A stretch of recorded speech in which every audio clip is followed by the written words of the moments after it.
Perhaps we need some outside universal threat to make us recognize this common bound.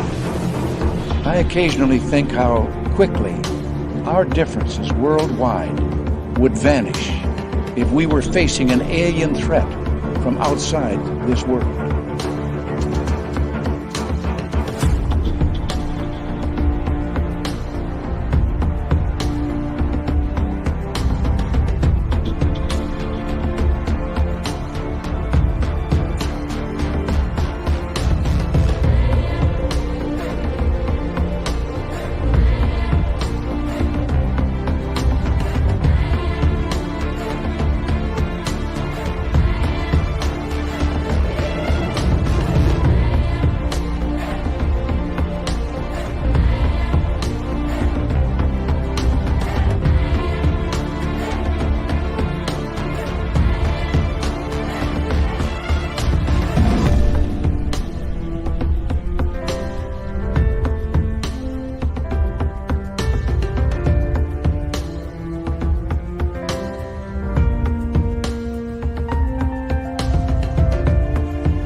Good evening and welcome to Spaced Out Radio tonight. My name is Dave Scott. We always appreciate you tuning us in as we are going to have some fun tonight. Brian Tseng is here. We're going to get into the Montauk Project. We are going to get into the Philadelphia experiment, MILABS, secret space program. Man, we're going to run out of time. We are just going to run out of time. I know that, but we're going to have a good time nonetheless. Thank you all for tuning us in as we have Tim Mothman and his goatee sharing the gold medal tonight. Race fan with a silver. SJ taking home a bronze medal tonight. Hi, Robert Lamoth, Chris 716, Eternity Eternal, Kitty Caddywhack. Jeffrey DeRuin, good to have you back. Jeffrey DeRuin will be signing autographs after the show. Line up to the left of the studio, if you don't mind, to the left of the studio. Mel WD40 is here, lubing us up for tonight's show because you always want to go into a show nice and smooth. You don't want that rigidness. It's always uncomfortable.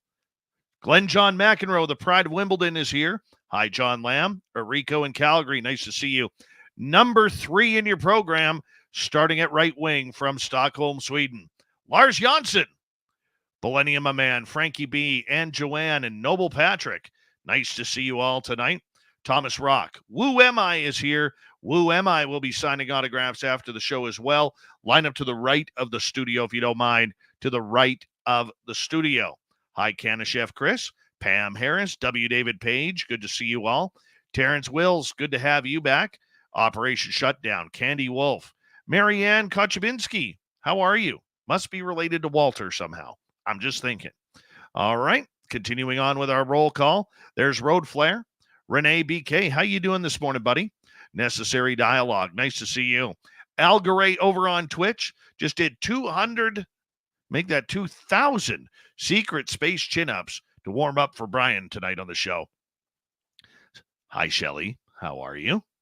Calls me Darling Dave. It warms my heart. Phyllis Boucher Perry, nice to see you and your brand new Spaced Out Radio t-shirt. Thank you for that. Jay Truth Seeker, nice to have you here as we continue on with our roll call here tonight. Who's up next? Let's take a look here. Conversations going on. Everybody warming up. We are caught up. Wow, we kind of ripped through that. That usually doesn't happen too often. I'm way too fast tonight. Digger Dog, how are you? As now we kind of pause the roll call. I'm just waiting what's going on.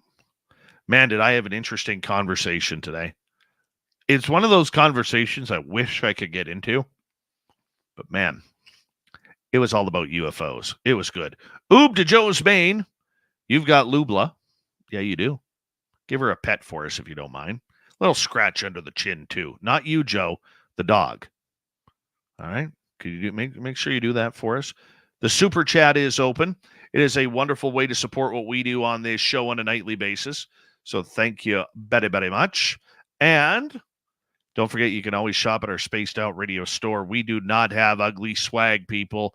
No ugly swag. You can wear our clothing out in public and be damn proud of it because it's not ugly. You can wear it more than just the local garage sales or gardening or mowing the lawn or painting. That's right.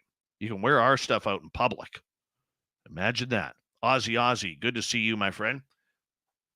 Hi, JSCO. Let's get going here. Hello and welcome to the radio and podcast side of Spaced Out Radio tonight. My name is Dave Scott. Spot? Where the hell did that come from? Dave Scott is my name, at least the last time I checked.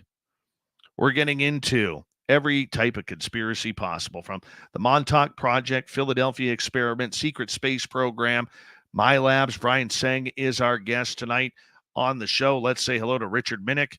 How you doing, my friend? Good to see you. We're almost done our roll call. Almost done. And if you're watching on YouTube, my hair looks good tonight. It does. I don't know why. I just said that. What the hell? All right, everybody. Let's warm it up. We got 20 seconds before we launch. And we're going to have some fun tonight. I hope you have fun too. This could be one for the ages tonight. We're going to make it that way with Brian Tseng. Yeah, we're going to have fun. Larry Bonds, how are you? Nice to see you. Super crazy. Nice to have you here. Everybody, throw those horns up. Let's rock.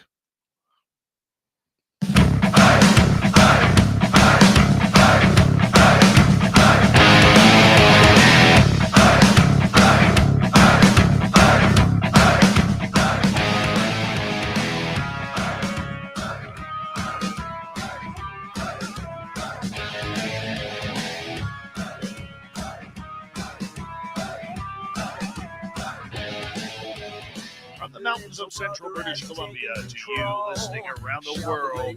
This, my friends, is Spaced Out Radio. I'm your host, Dave Scott, sitting in the captain's chair of SOR headquarters. We welcome you to tonight's show on our terrestrial affiliates around North America, digitally on every major podcast network. Our website, spacedoutradio.com. We have a plethora of features for you. Rock out Bumblefoot, read the news wire, check out our swag as well. You can follow us on X at Spaced Out Radio, Instagram at Spaced Out Radio Show, and on Patreon in the Space Travelers Club. Tonight's show is brought to you by Chive Charities. Help make the world 10% happier by visiting Chive Charities today. You can find them on our website.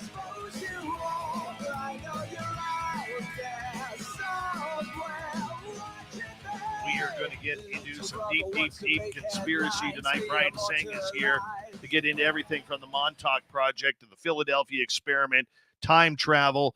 The list goes on and on. I don't know how we're going to fit it in to the next 2 hours. We might have to go 3 hours with Brian tonight if we can convince him for that hour number 3. We'll give it a try, but he does have a small baby at home. We'll figure it out.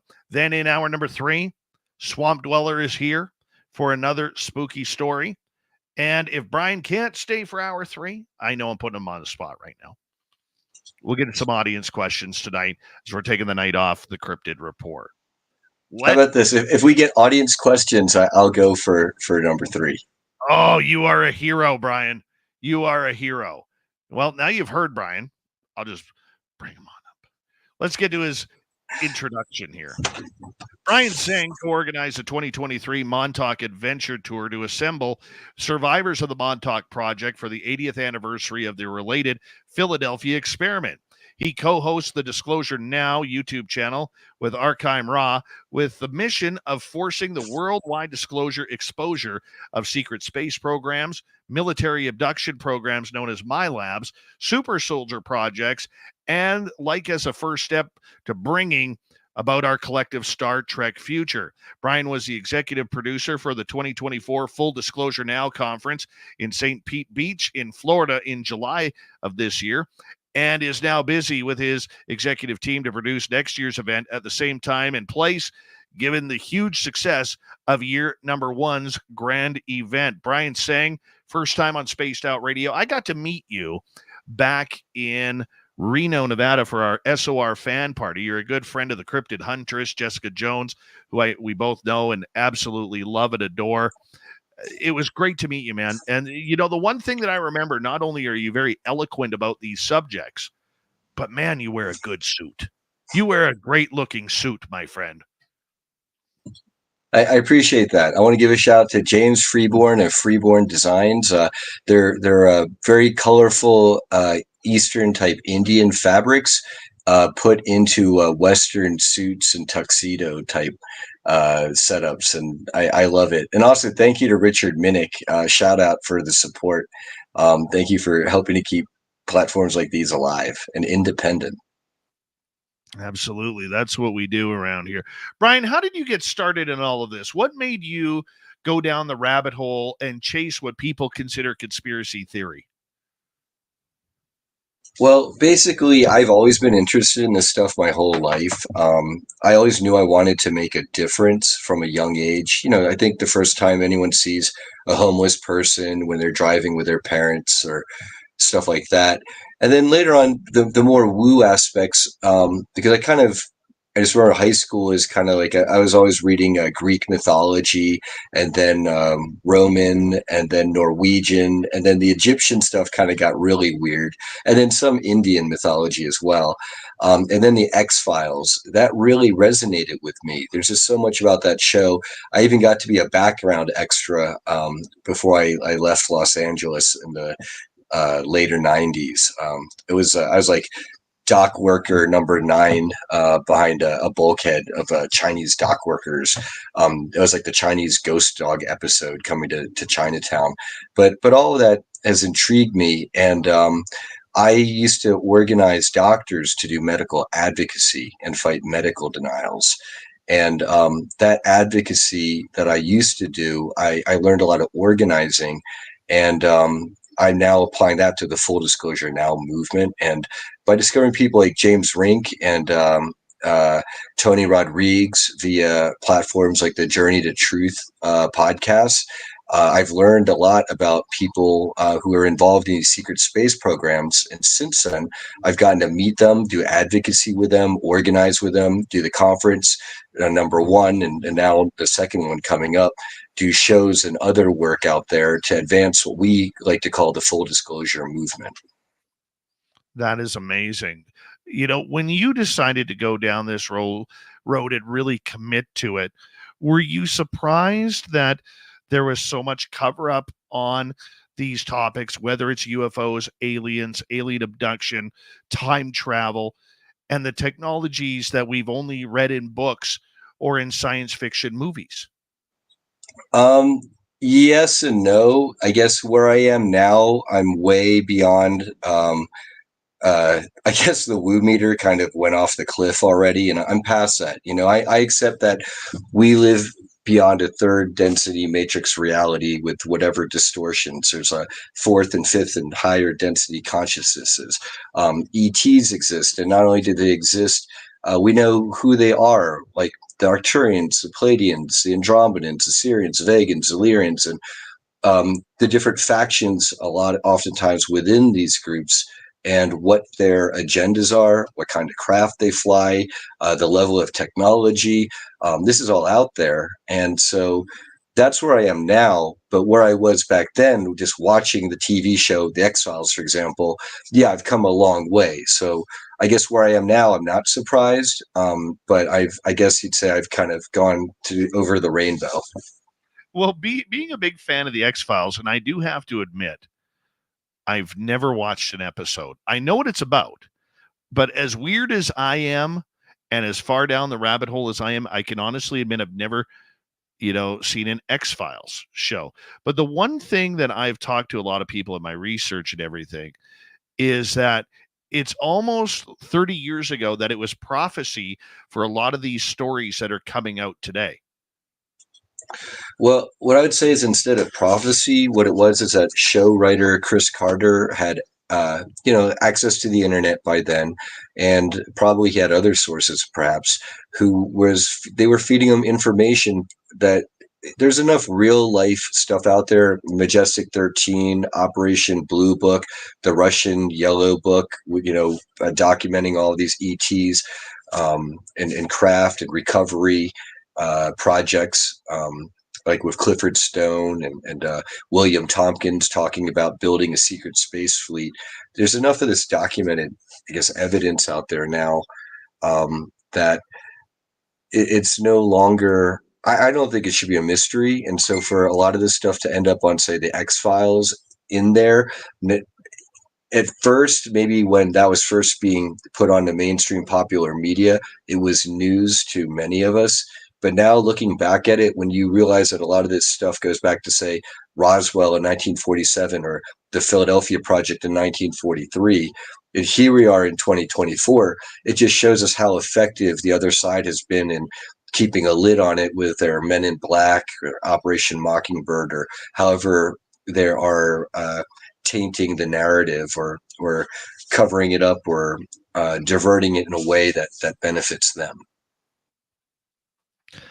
As you have gone down this seeking of truth of what is going on, Brian, did you ever think that the United States government or any government of the world would actually be holding back all of these magnificent,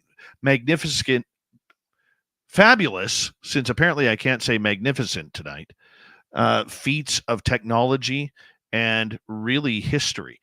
I mean, because that's what it comes down to, is it is a generational cover-up of humanity and what we see on a daily basis. Absolutely. Basically, I just kind of, to cut to the chase, there's really two forces at work. Those that want to see humanity go advance and evolve and ascend along what some of us would call an ascended, Christed, higher positive timeline. And then there are those who I refer to not so lovingly as the loser Faurian derp staters, who want to take us down this transhumanism, we are the Borg to be assimilated timeline.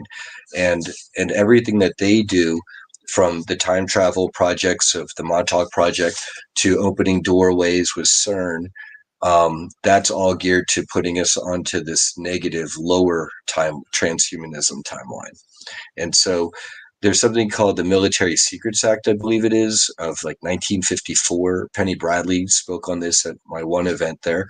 And basically, it gives the U.S. government the ability to clamp down and suppress anybody or any technologies that has a certain military value.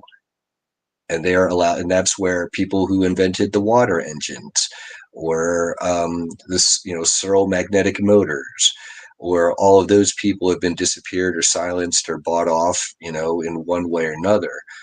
Usually not bought off, it seems. That's like the easy route, but I think most people were silenced in much harsher ways, and this is well documented. Let's get into time travel. This is one of my favorite topics. Do you believe that we are living in a multiverse where there is timelines going on, like hundreds of timelines at the same time? So there's hundreds of Brians and hundreds of Daves out there right now. Maybe we're doing radio shows on another timeline, but maybe in another timeline, you're the Prime Minister of the United Kingdom and I'm the president of Venezuela, or wherever it may be. Do you believe that's going on? Absolutely. And the people I've spoken with who are survivors of these programs, everyone from Arkheim Ra to James Rink to so many who have been part of the Montauk Project, they've seen these other timelines.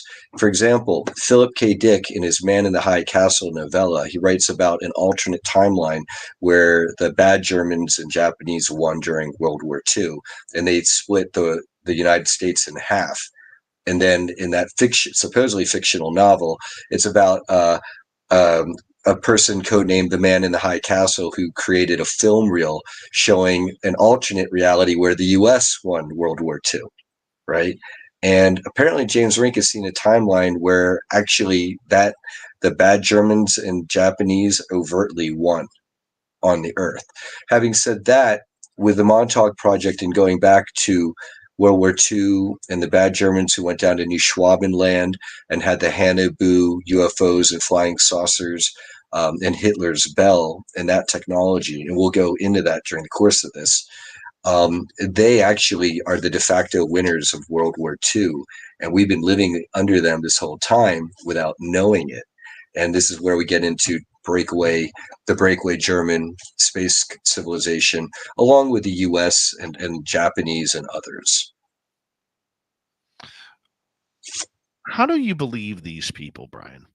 How do you believe, like, for instance, if and I'm going to play devil's advocate here for a second, because I want to believe, okay? I believe there's time travelers here. I believe that there are immortals walking this planet right now. I have no proof. It's just, maybe it's because I want to believe, or I love the subject, or whatever it may be. But how do you believe these stories of people who claim that they are time travelers, or they've been to different dimensions and multiverses? So number one, I'll use proofs that are in our own lives. For me, a big one was the Mandela effect. It still is. As an organizer, I worked with physicians to do medical advocacy, and I also got to see other organizing drives to work with migrant farm workers, low-income service workers, to make this country a better place, right? And as an organizer, I studied, read, saw movies about, got classes about, and then taught classes and showed those movies and briefed people on all those books about organizers and organizing movements for change, things that failed and didn't. Among them, we definitely spent time studying the movement against apartheid, or the anti-apartheid struggle in South Africa. And I learned very well about how Nelson Mandela, as a young leader of the African National Congress in the anti-apartheid struggle, was imprisoned in Robben Island prison off the coast of South Africa by the apartheid system. And he was very poorly treated on Robben Island for 26 years until he eventually died. I believe it was in the late 80s, I think it was, or mid 80s, of mostly solitary and neglect and bad food and being beaten. And I remember crying about it and teaching about it and reading about it and this and this and that, the wondering all the what ifs. And I was an organizer up until 2011, and that was right around that time. And I started in 2003, mind you. But right around 2011, 2012, all of a sudden this movie comes out where it's like Morgan Freeman is playing Nelson Mandela, who got out of Robben Island prison, became president of South Africa, and then inspired the national rugby team to win a national rugby tournament. And the captains played by like Matt Damon. And I haven't bothered to watch the movie, but I was like, whoa. And millions of other people, I believe, were whoa at the same time.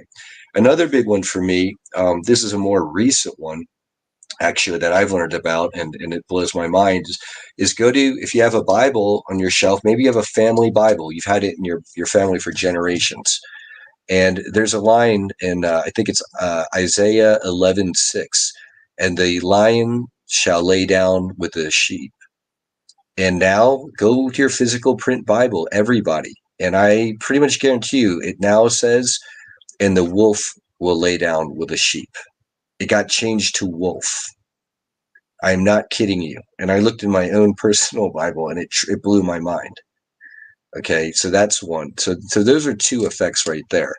My understanding is that the TV show Loki is kind of does a good job depicting what this phenomenon is like, of timelines, where basically you've got timelines that can branch off of each other. And this is consistent with like the law of one and Hermetic law, the concept that source God wants to get to enjoy or appreciate or experience almost all the possibilities. And for free will, we and all of our different multidimensionality, we get to experience and run the different tracks of what ifs. And the whole thing with the time travel projects, unfortunately, is instead of letting each timeline be its own separate track, rogue elements in our governments have utilized time travel technology like the Montauk trip chair to basically send people through portals in time and space, especially back in time, to mess with our timeline and to try to put us under the negative timeline. That's incredible. So basically, they have these Manchurian candidates playing with the timelines to change history. Yes, and it's really sad because these people are recruited and targeted as children. and they're then put under what's known as MK Ultra mind control, fracturing. They're given alters that have different personalities, just like shown in the TV shows, like literally Winter Soldier, where they show like the guy where they're speaking, Soldat, Ruskaya, Blue 5-9, and then they'll play a tone that can literally trigger somebody to set off an altar and then become an assassin or a sex slave or a remote viewer or a psychic assassin. And all of those in combinations of those things. And this is the various levels of programming, everything from like alpha to omega programming is what it's known as, with omega programming being suicide or self-destruction programming. Is this why many of us have these dreams that maybe once I was a fighter pilot or I've always felt that I'm rich, but I look at my bank account and I got $12 in there, but I feel like I'm supposed to be rich? Is that why we get these thoughts that seem so convincing, yet they're not on this part of the timeline? So it's one possible reason, because I believe, and I'm pretty sure, and I'll go into why, more proofs in my own life and others. What we live, there's reincarnation as a possibility. There's also other parallel timelines, and there's both, because at the end of the day, we're so multidimensional that all of those things can be in play at once. And for example, the many people, I'm sure, in this audience are familiar with Dolores Cannon, who pioneered quantum hypnosis healing technique, or QHHT. I might be messing up what that means, but it's QHHT. And what she found is, over all these sessions, she was running into people where it's like, I believe one example that she used was like someone who wanted to speak with her father's higher self, and her father was like still alive.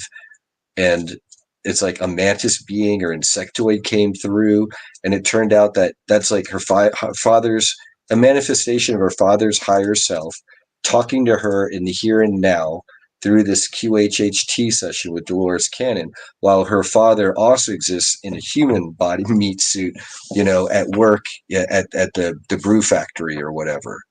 And all these things can happen at once, because time and space at the end of the day do not exist. This is a construct that we humans at this third density level of consciousness are experiencing. But beyond that, that's an illusion. And this is where all the near-death experiences come into play. Anyone who's tried to experiment with psychedelics has had this experience of, we're all one and time doesn't exist. This is now a forever moment that we're always existing in and loving each other in, while we're all connected. I'm sure many people have probably had that experience in one way or another. Other things are, I have people in my life, two of my housemate business partners, they were both for a period of months having parallel dreams of us all living together. And my wife was there included, and my one dog, but not as a dog, as a humanoid, in the Orion Wars. And you could question them separately. And that's where my organizing and advocacy comes in to the full disclosure movement, because you ask, like, wow, a lot of these tales, these could be tall tales, right? These testimonies can be considered tall tales. What really did it for me at first was listening to the testimony of Tony Rodriguez on Journey to Truth podcast before they got censored and banned from YouTube for an unknown reason, losing like 80,000 subscribers at once. But Tony Rodriguez testified to something called 20 and back programs. Right. And that caught my attention. And then I looked around, I found there were a whole bunch of other people out there in the community, or just not even the community, just out there with testimonies about 20 and back.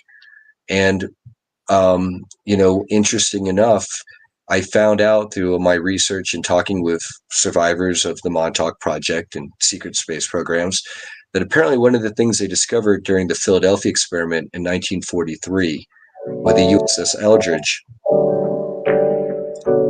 Hold that thought. Yep. Let's hold that thought. Brian Tseng is our guest tonight on Spaced Out Radio, Time Travel. Montauk Project, and the Philadelphia Experiment coming up next on Spaced Out Radio.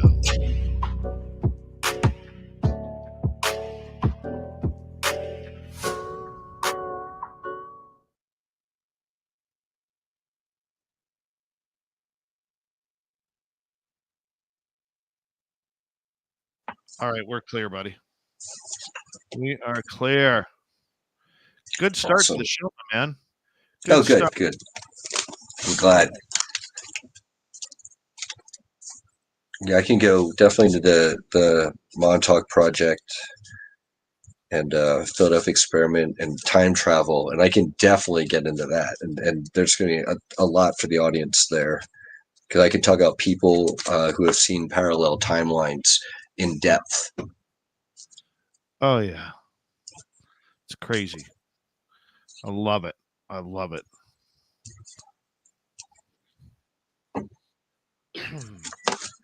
That's what it was. Earth's natural time rhythm is 20-year cycles.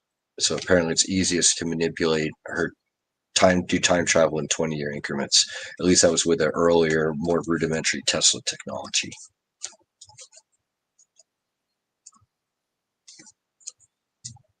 And I believe they also refer to that in the Philadelphia Experiment, one of the movies with Professor von Neumann or whatever. They talk about that too. Right on.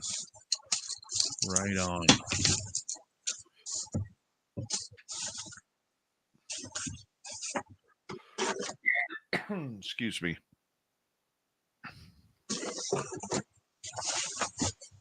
All right. We are got about 4 minutes here. 3.5 minutes somewhere around there.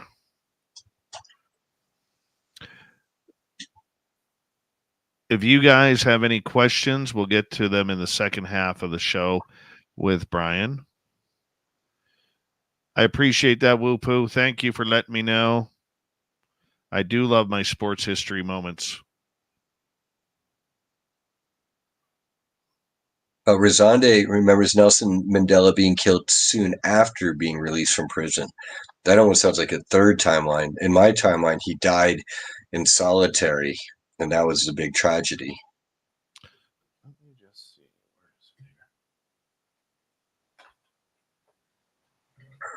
Where is it? I have it. Yep, in Operation Shutdown, it was always lying. Well, go look in your Bible now.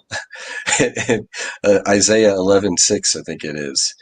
And it's different. It's one thing to change it on online Bibles. Oh, okay, you can change it online, but go look at your print Bible. You know, I have a key here that's part of the Mandela effect. This is an old, I don't even know what kind of vehicle it starts, but it is a key to a Ford. Now, Ford has always said, Brian, that they have always had the curly Q on the F.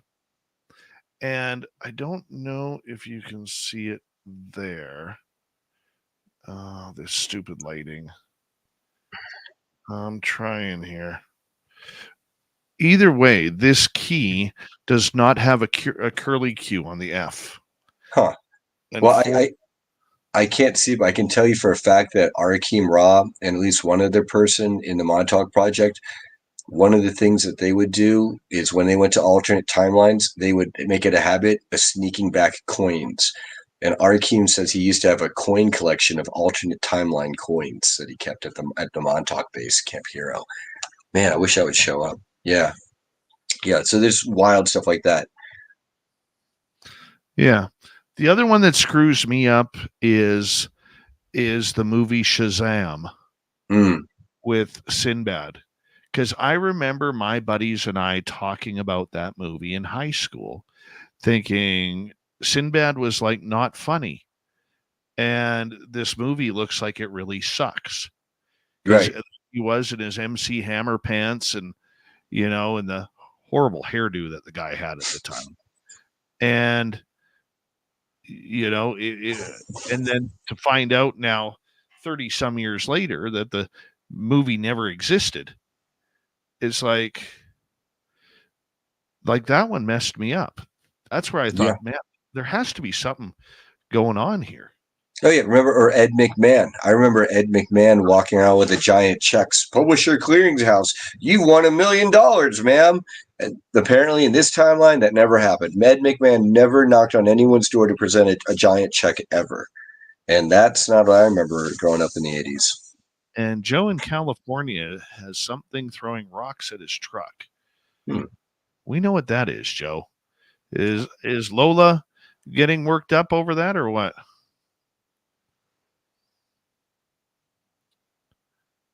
Yep, Ford apparently has always had the curly Q. Big thank you tonight to Richard for our lone super chat. Here we go with the second half hour, everybody.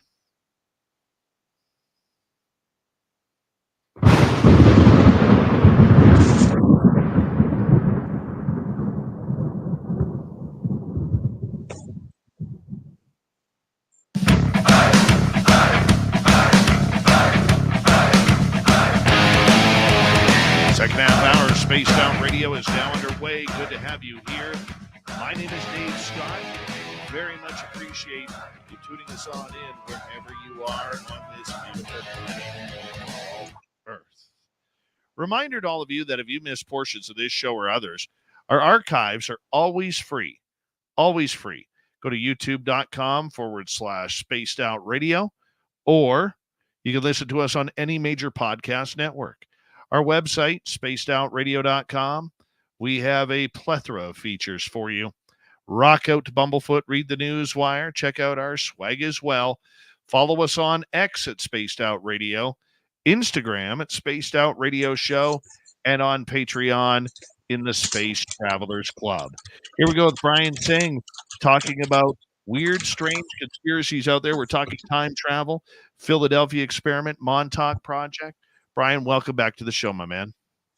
Thank you very much. I'm glad to be here and super excited to talk about the Montauk Project and the Philadelphia experiment and getting into time travel and breakaway space civilizations. Right as we were going into the break, it was, I believe, the Philadelphia experiment that they also discovered that Earth's natural time rhythms moves in 20-year cycles. And so I found a lot of this like 20 and back talk amongst other people with testimonies out there. And then I've since met them and then organized a Montauk Adventure Tour to go to Camp Hero with about 20 people, many of them survivors of the Montauk Project, or military code name, I believe, is Project Phoenix. And to listen to them together and apart, I use my organizer and advocacy experience to kind of, grill people, not hard, but, kind of see if I ask this person here about this and I get details of this, and I go ask person over here and they're giving the exact same details, but without me having to cue them. And I know that they hadn't talked together before. I'll give you some examples. When we were on the Montauk Adventure Tour, there's a lighthouse there at Montauk Point. And several of the people on the tour remember flying lessons off that cliff where that lighthouse is, where there's like a good 40-foot plus drop under rocks and then ocean. And you'd have to run off and jump to even try to clear it to the water. And so they remember doing flying lessons where they were taken there by their handlers as children to run off the cliff and to literally either levitate and fly and run around and maybe do a loop-the-loop and come back and laugh and come back, or they'd run off and fall and then they get taken, back to the base and thrown in a regeneration tank to be healed and then to be, put through the rigors again. Oh, wow. Wow. And I've got more. I've got another one is, and I can say this publicly because Arkheim Ra and Chastity Campbell are two of these survivors who were there. They shared a memory together, and Arkheim was apologizing to Chastity right in front of me because he said, "Hey, Chastity, do you remember when you were a child and you first got to the base and the underground, it was like Battery 218, I believe, that they were under in cages as children?" And Arkheim had already been there because he's slightly older than Chastity, and he was there like, for maybe a few more years, and then she just arrived, and basically she was crying in her cage, saying to everyone else, my parents are going to find me, they're going to come get me, you'll see. And Arkheim, who'd been there for several years and was more beat down and abused and despondent, he said to her, no, you're not. You're never going to get out of here. You're trapped down here like the rest of us. Your parents are never going to find you. And he was like he was kind of crying and saying, I'm sorry for saying that to you back then when we were trapped in that base as children. Do you remember that? And she said yes. And they cried and hugged each other. I was like, like, I don't think they just spontaneously fake that in front of me for like no reason. Yeah, it was very genuine, and a lot of the memories that they shared during that Montauk Adventure Tour last summer in 2023, the 80th anniversary of the Philadelphia experiment of 1943. There was a lot of that, and a lot of the memories were much more unpleasant than that, and they're very much shared not only by the people who are on that tour, but people that I've since met or spoken with, or just seen their interviews and haven't met yet, and they're all testifying to the same types of abuses. People don't make that kind of stuff up. Some of this stuff is really it's not suitable for radio, so I won't go into it. No, and I fully agree with you on that. I mean, some of the stuff that people claim that they have gone through, whether it's through these MILAB projects or alien abduction or whatever it may be. I mean, this is horrendous stuff we're talking about here. It's a real invasion of privacy on the mental, physical scale. Yes. Well, what it is the bad Germans especially are employing Draco reptilian, negative reptilian technologies and mind control processes on people to create, like you mentioned, Manchurian candidates because at the end of the day, the three pillars of the underground black market world economy and all underground dark economies are slavery, drugs, and weaponry. But slavery is always at the top of the list because you can do anything with people power, put it to work or exploit it or however. And this goes back to World War II, and maybe I can, take us a little bit through the history of it. Yeah, I mean it's a little bit of an ugly seed to think about that in today's day and age where we're supposed to be so advanced and so more acute to things like this that we look at it from a Western world side rather than an open-eyed timeline that things are really going on. Well, we've been fed a lot of stuff like, we come from monkeys, and I love the Cat Williams joke. If we come from monkeys, then why are there still monkeys? He uses much more colorful language than that, but you get the point. Yeah, and this will help people a lot because in knowing our true galactic origins and our destiny and what the ascension is about, I find it brings a lot of peace to me in these troubled times, which maybe for a while more are going to be a bit more troubled, but we're ultimately on a higher timeline, I believe. Have you ever met a time traveler? Yes. I mean, anyone in the Montauk Project, those are all time travelers. But, okay, great. But have you ever met, say, someone who has come from the future to be here with us and to chat with you? The closest I would say is that Arkheim Ra, he has a soul fragment named Edward Hughes, who is an Australian gentleman from an alternate Earth, 2028, so 4 years ahead, who what we think died at the age of 73, and his soul fragment kind of came back here, and this is where Arkheim, in the here and now, for a while, he's been able to quote unquote alter out and let Edward Hughes take over his body. And so I've spoken like 4 or 5 hours of time now. 2 hours about was an interview with Edward via Arkheim about that timeline that Edward is from and how it's actually a positive, higher timeline. Even though it's only 4 years ahead, his timeline is vastly different because of the changes in his timeline, and I could speak to that too. Let's speak about that. I want to hear this. So in his timeline, what he says is the archonic negative dark forces never got a foothold into his timeline the way they have our timeline. Then they never got to heavily edit and distort and disrupt his timeline the way that they have our timeline here. So, for example, certain religious organizations from Italy, instead of being here and now, got actually wiped out back then, early on. And so a lot of these influences never took root. And then a lot of the ritual abuse and hurting little children never took root, because that was one of the archonic footholds to act upon the timelines.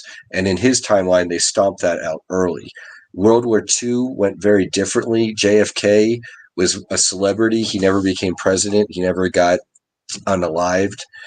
There are a lot of differences. And so when he first appeared in this timeline in Arkheim, he is shocked because people here are very much dressed down from what he's used to. Like in his timeline, they have airships and anti-gravity cars with like clean energy plasma engines with battery backup, I think it is. And they wear suits and look nice. Like think like the Matrix or Dick Tracy, like really nice suits. And they don't, he thinks it's ridiculous that people would go even like Walmart shopping in jogging pants or whatnot. And so in their timeline, people are much healthier. They can do remote viewing. They know about the ant people on Mars and inner Earth. The secret space program exists, but was never as herdy, takey, steely, exploity, rapey. Unfortunately, as this one is here on our timeline. The humans on his timeline know about the ant people of the inner Earth, and even some humans get to go into inner Earth, but they don't get to take pictures or things like that for different reasons. One is they don't want people who are negative to inner Earth to have images to lock on to try to portal in. I know it sounds wild, but that's this more higher timeline. Is like, imagine if we had access, if Tartaria never got wiped out and humanity had full access to our psychic powers, and we were empathic to each other as a society, so that we're made sure no one went hungry and everyone had a good education, and we knew when we're lying to each other, and we could trust our politicians because we have a meritocracy. And the reason why in his timeline there's a space program, or at least the part that he was part of for time travel, was to prevent incursions from timelines like ours trying to go into his timeline to take their stuff and to corrupt their timeline. So weird. So weird. And I mean that as a compliment. I mean that this is actually happening to people on our timeline right now. How does the Philadelphia experiment tie into all of this? So in the lead up to World War II, there was a beautiful woman by the name of Maria Orsic in pre-bad Germany. And she was getting telepathic messages from the constellation Aldebaran. And what I've learned since is that these may have been what we call the renegade Pleiadians. These are Pleiadians who, they look human, like beautiful humanoid, like more Northern European humanoid humans. Except these are crossbred with Draco reptilians. So they have like a scaly sheen to their skin, and they also have like the nictating pupils or their eyes. And so they're less benevolent, like most of the Palladian factions. They're not all benevolent, but one of the less or more malevolent factions are known as the renegade Palladians, is this one group. And so it looks like they were sending her telepathically information for how to do clean energy and how to do flying saucers. And that's where she got swept up by she was part of what was known as the Vril Society. She got swept up by the Thule Society, which was one of the more dark occult SS type groups of the bad Germans at the time. And this is when they were sending people to Tibet to find entrances to Agartha, inner Earth. Okay, when they were trying to find the Spear of Destiny, they were trying to find whatever occult, powerful artifacts to give them the edge in World War II. And Maria and her group of fellow women known as the Vril Damen, they were receiving these telepathic messages and schematics, and the bad Germans were putting them into play. And that was where Hitler's Bell came in, and the Haunebu, the flying UFOs, with their Iron Cross on it and their Panzer turret. It wasn't that the bad Germans weren't able to mass produce this technology and master it and weaponize it quickly enough to turn the tide overtly for World War II. So they kind of fled to New Schwabenland or Base 211 in Antarctica, as well as the rat lines via Operation Paperclip with the Office of Strategic Services, OSS, which became the CIA at the end of World War II under Wild Bill Donovan. The bad Germans, they basically, even though it looked like, the Allies that took Berlin and put the Japanese Empire in their place with Nagasaki and Hiroshima, what really happened was the bad Germans, they had begun to master this technology. They were breaking away and doing their own off-planet stuff on the moon and Mars and other places, together, unfortunately, with Draco Reptilian factions, it looks like. And the U.S. needed to catch up. So this is where the U.S. was getting hints of this stuff from Germany. There's like leaked documents and photographs of the Haunebu craft and the German hangars. And what they did is they said, well, let's do the Philadelphia experiment. And they basically had gotten a hold of Tesla and I think it was John von Neumann, I believe it was, maybe, or other scientists as well. And Tesla and this other scientist told the U.S. military, the Navy, if you're going to run this experiment by putting a Tesla coil generator, one on each end of the USS Eldridge, a destroyer-class ship, please, for the love of God, don't put human beings on the craft. This technology, who knows what we're doing with this experiment? And so they said, public-facing, the Philadelphia experiment, we were experimenting to try to achieve radar invisibility. Okay, fine. Well, they fired up this craft. Tesla and this other scientist backed off of the project with sailors on board. I'm going to share my screen for those in our audience who are able to enjoy the viewing portion here. And the Philadelphia experiment sailors, so here's the USS Eldridge. Here's a reenactment. Basically, they fired up a Tesla coil on each end of this ship. And not only did they disappear from radar, they also disappeared from vision of people who were there on site. And they ripped a hole in time and space. Okay, and there are movies called the Philadelphia Experiment that depict this. And they're really showing what happened. And what I'm told is this photograph here where these sailors are literally merged with the hull of the ship. I'm told this is a real photo. Okay, I'm also told this one is a real photo. Because what happened is when they went in that time warp, the crew of the ship, except for two people who were in the center in the engine room, all the other sailors were exposed because they weren't in the shielded compartment. And when they were in this time warp, this time rip, apparently they were able, their own bodies, I guess it's almost like astral projection, they were able to move intertwined with the material hull of the ship. It was as if they were all ghost-like. Well, when the generators were cut by the crew members in the center of the ship, took them out of subspace or wherever they were, I guess mid-space. If you were a sailor and you were still intersecting the ship, well, you got to experience a very painful death. And the U.S. government, they said, wow, this technology, there's something to it. And they moved to Brookhaven National Labs on Montauk. It's like the middle of Montauk, New York, and began this experimentation further. And then from there, they went all the way to the east end of Long Island. That's Montauk Point, which at that point in the 50s was like a sleepy fishing village.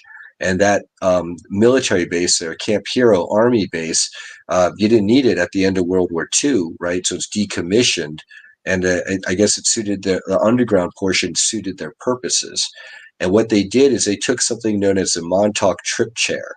And I've been told that this was a piece of the downed craft from the Roswell crash sites.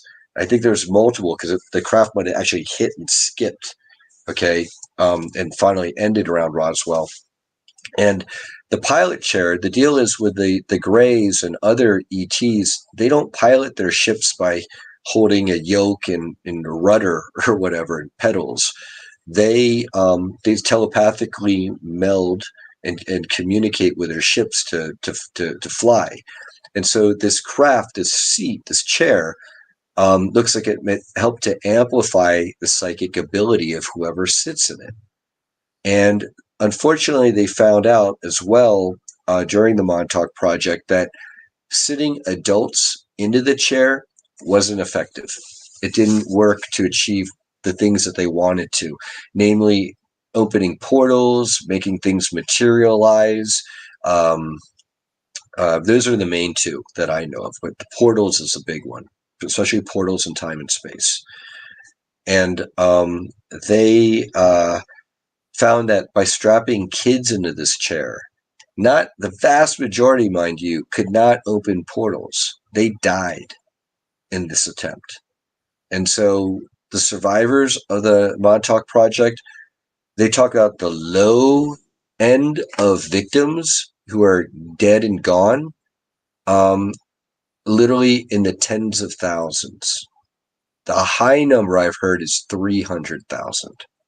And when you consider time travel and multiple timelines and all the disappeared children and young people, and also the fact that apparently they put the Montauk Project for a while and for decades of linear time within its own time bubble to keep maintaining its experiments because they had that technology that many, many, many people were sacrificed to this project. Where were they getting these people from? They would send people in white vans into the inner cities from Long Island, into the inner areas, the poor areas, into New York City area, and they would ply young people, street urchins, and young adults with alcohol or drugs or money for a good time, get in the van.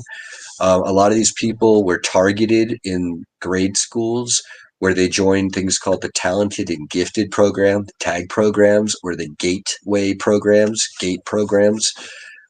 For basically looks like what the government was doing through these secret military programs were mass recruitment programs to identify people who especially have either certain genetic predispositions, people who are Rh negative, and people who are psychic. Because when it comes to super soldiers and spycraft, there's nothing better for them than people who have psychic psionic abilities. Very true.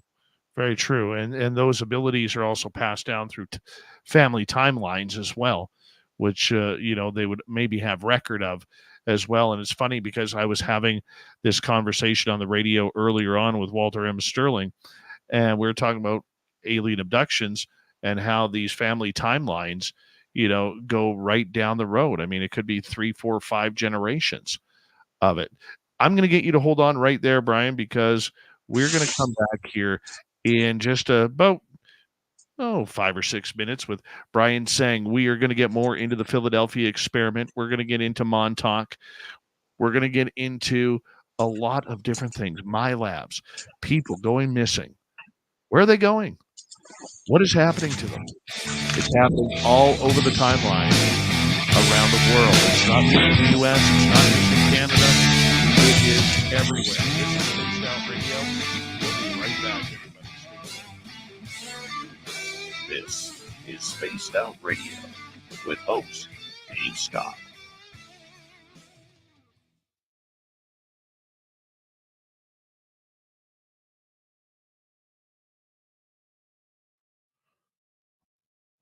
All right, Brian, I'm going to put you back in the green room for a little bit. I'm just going to take a quick break. I'll be right back, okay? Awesome.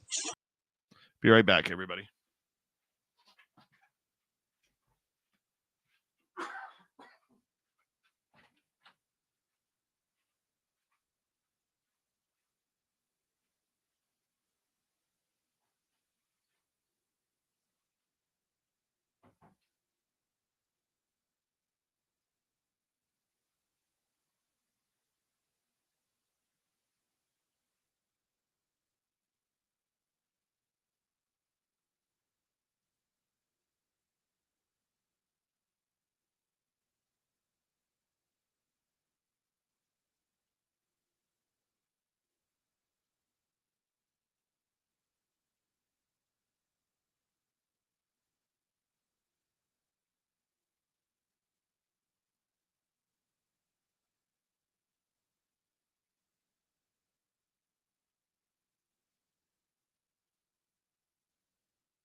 All right. Sorry about the break. As we get ready to come on back in a couple minutes here. What a good show so far. Great show for so far. We're going to bring Brian back in. A lot of fun, Brian. You're making us think tonight. Oh, great. Great. And I love the questions. I got answers for everyone from implants to free will and time travel violations and, yeah, things like that. I've got all the questions marked here, so. Oh, yeah, interbreeding. Yes, I can answer all these questions. Yeah.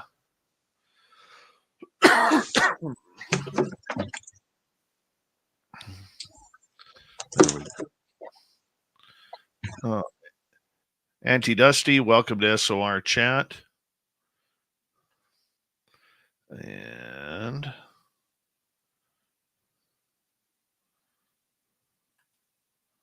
we don't get into children questions, Polly. That's one of the no-nos on this show. Time travel, yes, but things to do with children we're not getting into. Gorgeous Larry, how you doing?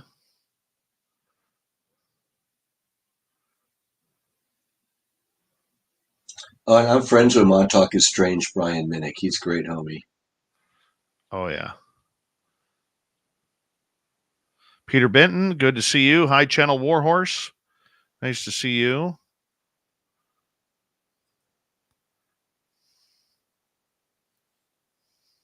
Yeah, to fly the craft, you have to telepathically link with it. And a lot of times it's based on genetics as well as energy signature. All right. Thank you to Richard Minnick, our lone super chatter of the night. Very much appreciate the love and support. Hi, Pix. How you doing? Don't forget, you can shop at our Spaced Out Radio store. We do not have ugly swag, people. Go shopping today. Here we go. Here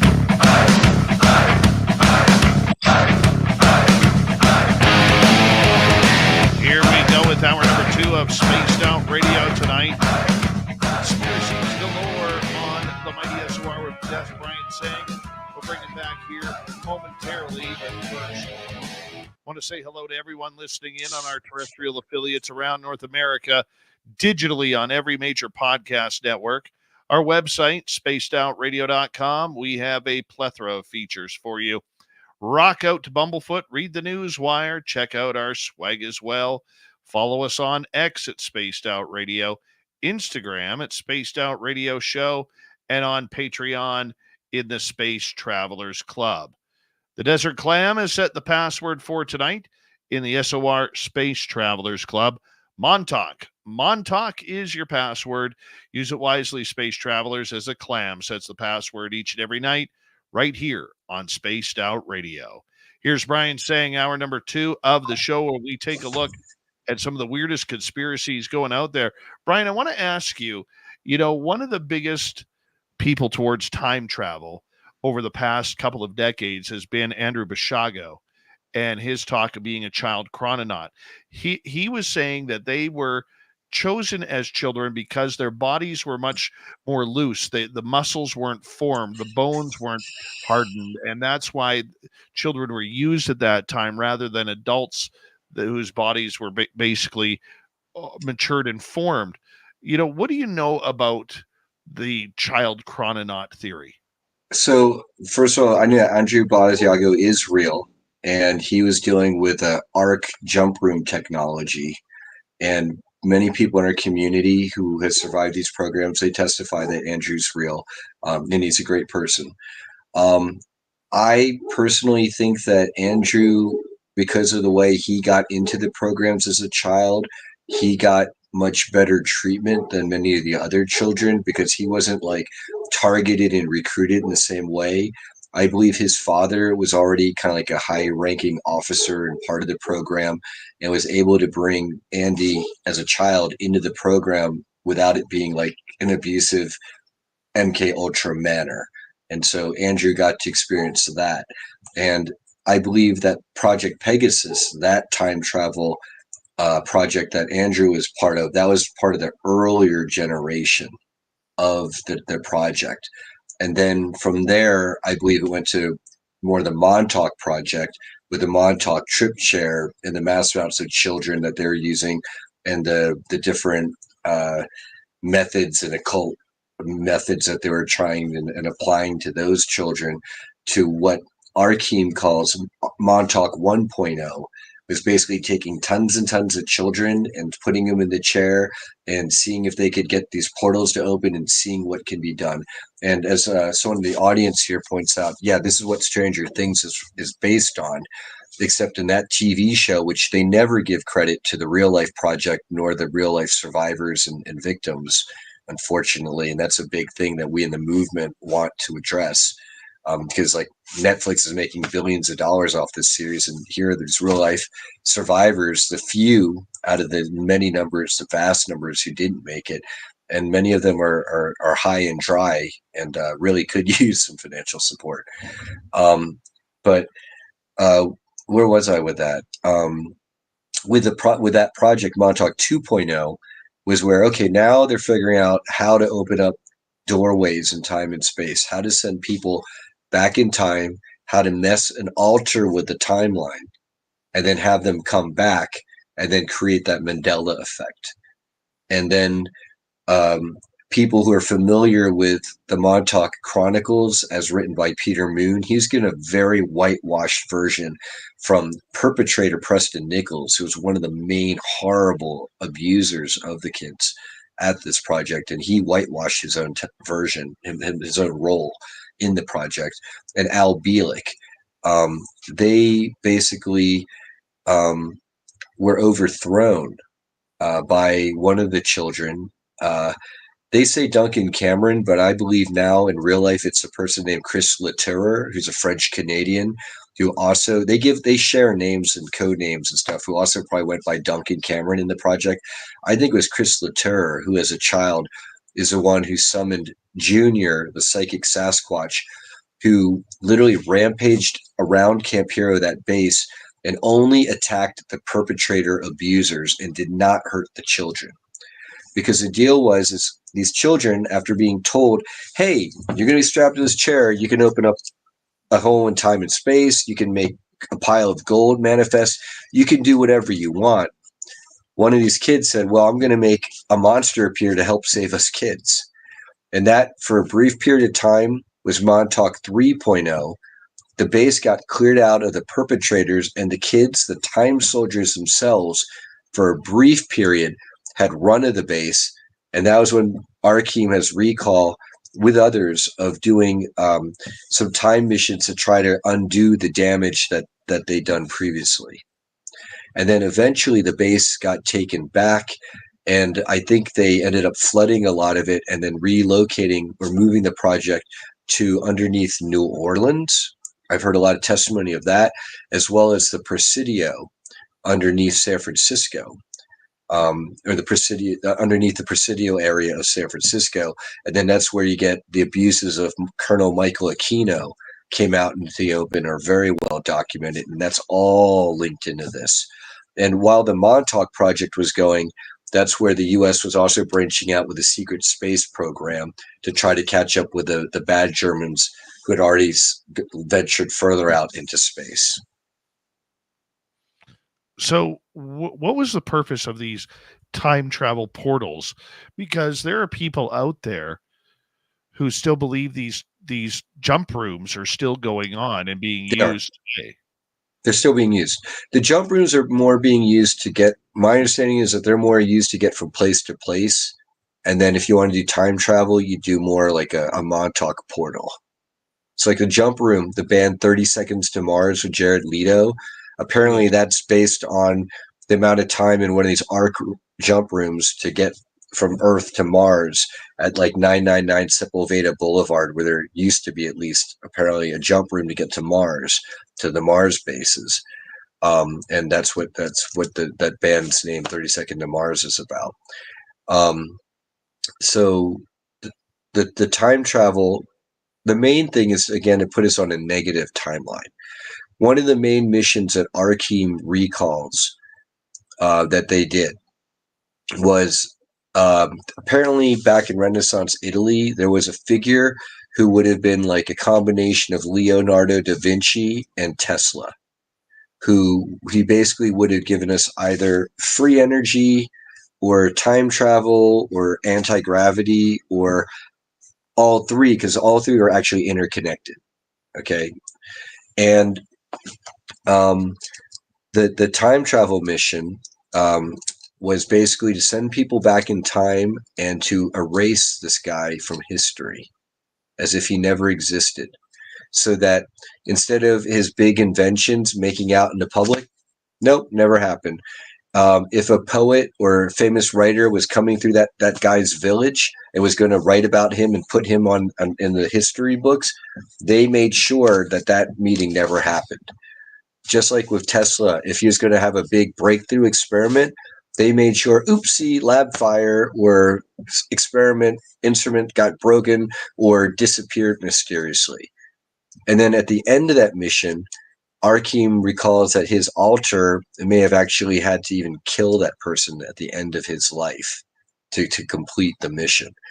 And he says that there may have been other time soldiers who also had to do that part of the mission and they weren't able to do it. And so someone asked, well, with time travel, does this mean we don't have free will? Well, I says we absolutely do have free will. And then these people are using time travel to try to violate our free will. But then off of that, eventually, I believe there will be rectification and restitution. Things eventually will be made right one way or another. Do you think then that,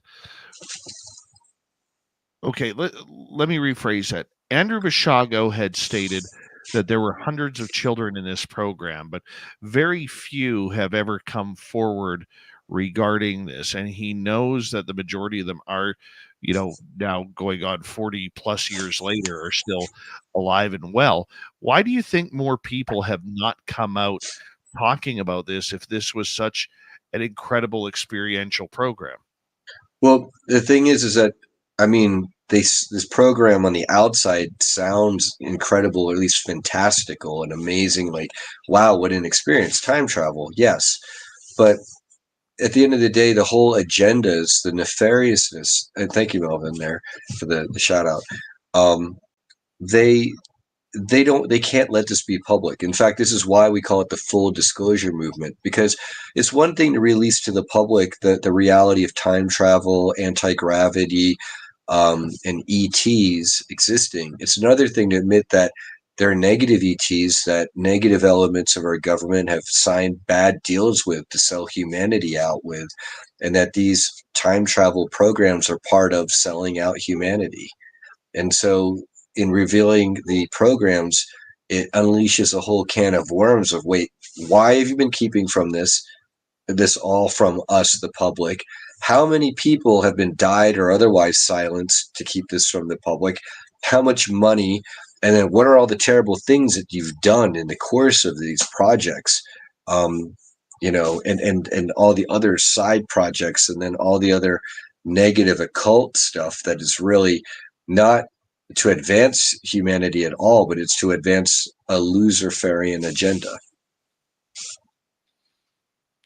Getting back to the to the Philadelphia experiment here for a minute, obviously tying into Montauk, Al Bielek and his group of people, their story was very fantastical. Many believe it had been debunked, including with Bielek and everybody saying we've just been putting this on for a while because it was such a fantastical story.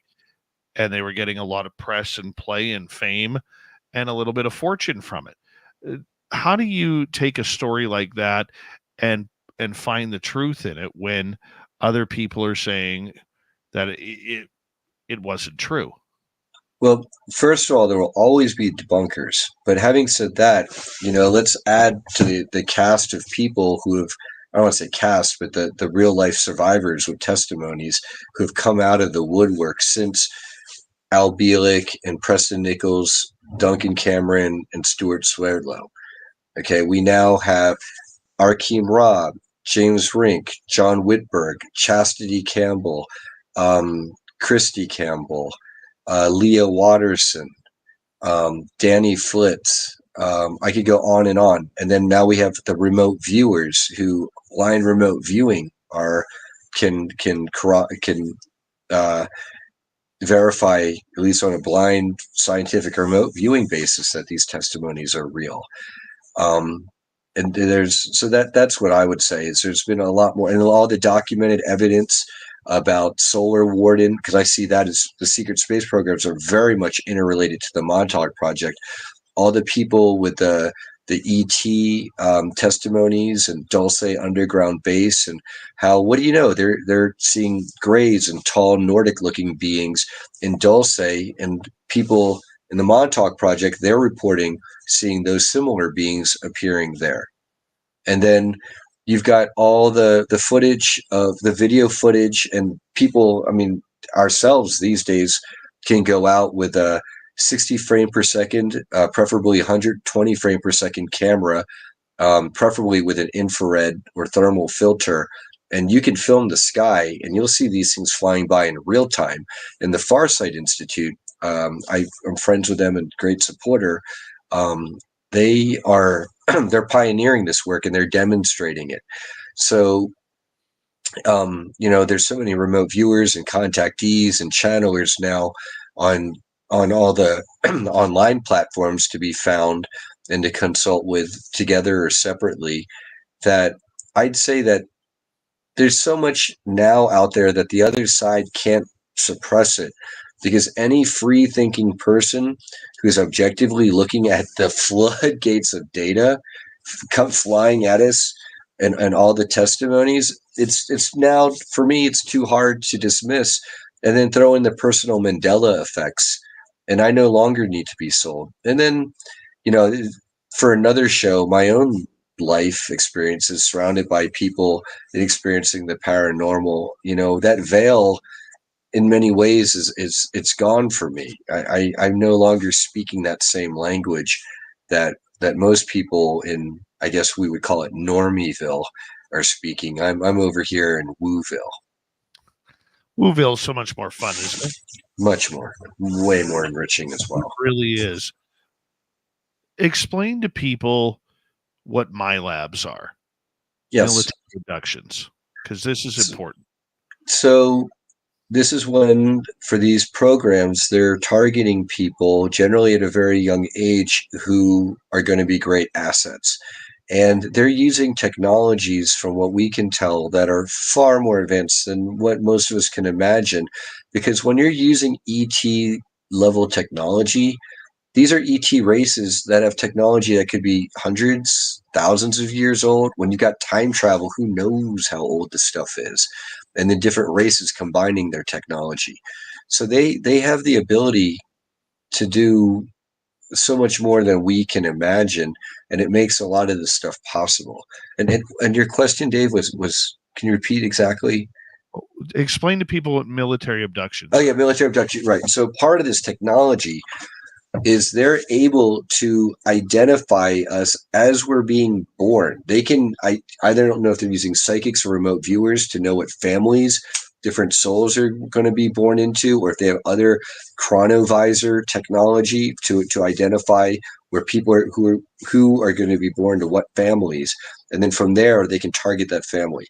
I've also heard that the secret space program, using the certain advanced ET technologies, they're able to trace when ET craft are coming into our atmosphere with like gamma ray bursts, and then following these ion trails with their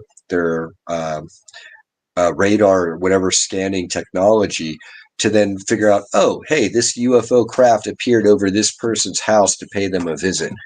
Looks like that person's a starseed. Okay, so now the military, through the secret space program, they know, okay, that's a good person to abduct because they're probably an ET starseed, an incarnation of an ET race here as a human. Maybe they have particular energetics or genetics somehow that are of value to the military programs. And let's use our secret space program technology to monitor that household and maybe shoot down any craft, because maybe we can get access to new propulsion technology. What Audrey Walters tells me, a good friend and presenter, and she has Star Netlink channel on YouTube, and she herself is a contactee of the Galactic Court System and the Galactic Federation. She says the reason why humans can shoot down advanced ET craft is because we're not using human technology. We're using ET secret space program level technology to patrol our skies is one reason. And then two, any benevolent ETs that obey the rule of law and the prime directive, which is real, that's a real thing that was channeled to somebody, I forget her name, and then passed on to Gene Roddenberry, creator of the Star Trek series, to then disseminate to the public. Any ET races who truly respect the prime directive and don't want to fall afoul of the Galactic Federation, when they visit Earth, they are not bringing any technology that is offensive or defensive. So that means no guns and no shields. So they're coming here in the equivalent of pleasure craft. Imagine a yacht. So could we shoot them down in their yachts? Yes. And then you might say, well, what if they did come here with offensive or defensive technology? If they're caught by the Galactic Federation, they are banned from Earth space for however long until the Galactic Federation determines so. And I would assume that's not until Earth is liberated and we become a level 1 civilization. What and do you mean Audrey, Earth is liberated? Because we got about 3 minutes to go. Okay, so liberated means that we have the full truth of our ET heritage, our galactic heritage, and we now have all the secret, the suppressed technologies is released to the public. The underground military bases are now repatriated back to the people for positive defensive means. The survivors of these projects are given pay and health care, and their testimonies are validated and verified by the government officially, so that the Earth can now move on as a human race with truth and with understanding the truth together, make decisions and properly informed decisions to now use this technology to make sure every man, woman, and child is fed, clothed, housed, and educated. And that would achieve our level 1 civilization. Whether or not we want to join the Galactic Federation, that's a whole nother can of worms. And I personally, at this point, don't think so. But it would be nice to be a level 1 civilization and on good terms with them, if not a chartered member. Why would we want to join the Galactic Federation? Because apparently the Galactic Federation, there's a lot of privileges if you meet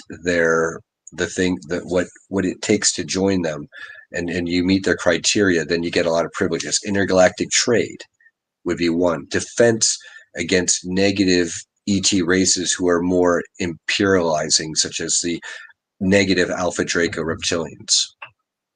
So who is visiting this planet then? So you've got on the negative side, the Alpha Draco and the negative Orion Greys, who are generally subservient to them. And then the races who are kind of play nice with the Draco reptilians. And then the Galactic Federation forces who are trying to amass enough of a military presence, but also hopefully help us humans on our own. We need to do it, but they can try to help us. But we, at the end of the day, need to get to that spiritual evolution and ascension and understanding of the true nature so that they can make open contact without disrupting our society, causing riots and mass chaos and violence and stunting our development as a society or civilization. On the positive side, what should we be looking for ET contact then? The lights in the sky, where if you're shining lasers or lights at them, don't do this for the real Earth airplane craft. Make sure it's like a blank spot in the sky where you're shining your laser and a UFO will appear and you're interacting with that. These are, I would think that those might be more benevolent ETs if they're going to interact with you directly like that. I would suggest people take remote viewing courses or reach out to people who are skilled remote viewers or channelers, and with prayer and protection and the best intentions, try reaching out to these beings, and don't take my word for it, but have your own experiences. All right, Brian, I'm going to get you to hold on right there because we're going to go to break here at the bottom of the hour. Hard to believe we're already through halfway of this show tonight, talking all sorts of weird, strange conspiracies with Brian Tseng. All over the internet. Make sure you check it on out. This is Spaced Out Radio. We'll be right back.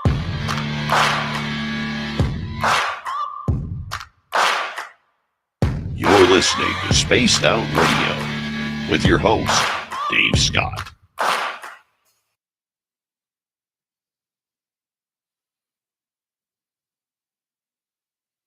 All right, we're clear, buddy. This is so much fun tonight, man. Thank you. My pleasure. I love having this much time to be able to cover this much ground. Usually it's like it gets broken up in 3 different ways. Oh, no worries, man. No worries. That's what we do here. We allow our guests to speak. Hi, Indrid Cold. How you doing?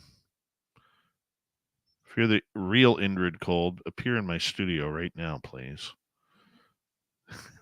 See what happens. And that might possibly be the real Indrid Cold. I got to speak with him through Christopher Jacobs, who is a telepath channeler. He's in contact with not only Indrid Cold, but Commander Valiant Thor. And Indrid Cold they work together. And they're I believe they're from Lanalos, or Indrid Cold is from Lanalos. And then Valiant Thor, I believe he was born on Venus. I think they have like an inner Venus where it's like higher dimensional Venus, like because they're at 4th and 5th density. But he's like a combination of like, it might be Palladian and Lyran. I forget. I thought, Valiant Thor's from Venus. Yeah, he's a stranger at the Pentagon. Yeah. And he's who Doctor Who is based on. Yeah.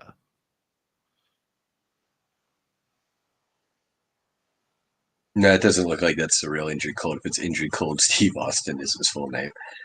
Probably might not be. But Indrid Cold he is part of the crew under Valiant Thor, monitoring what's happening and trying to help bring about positive change.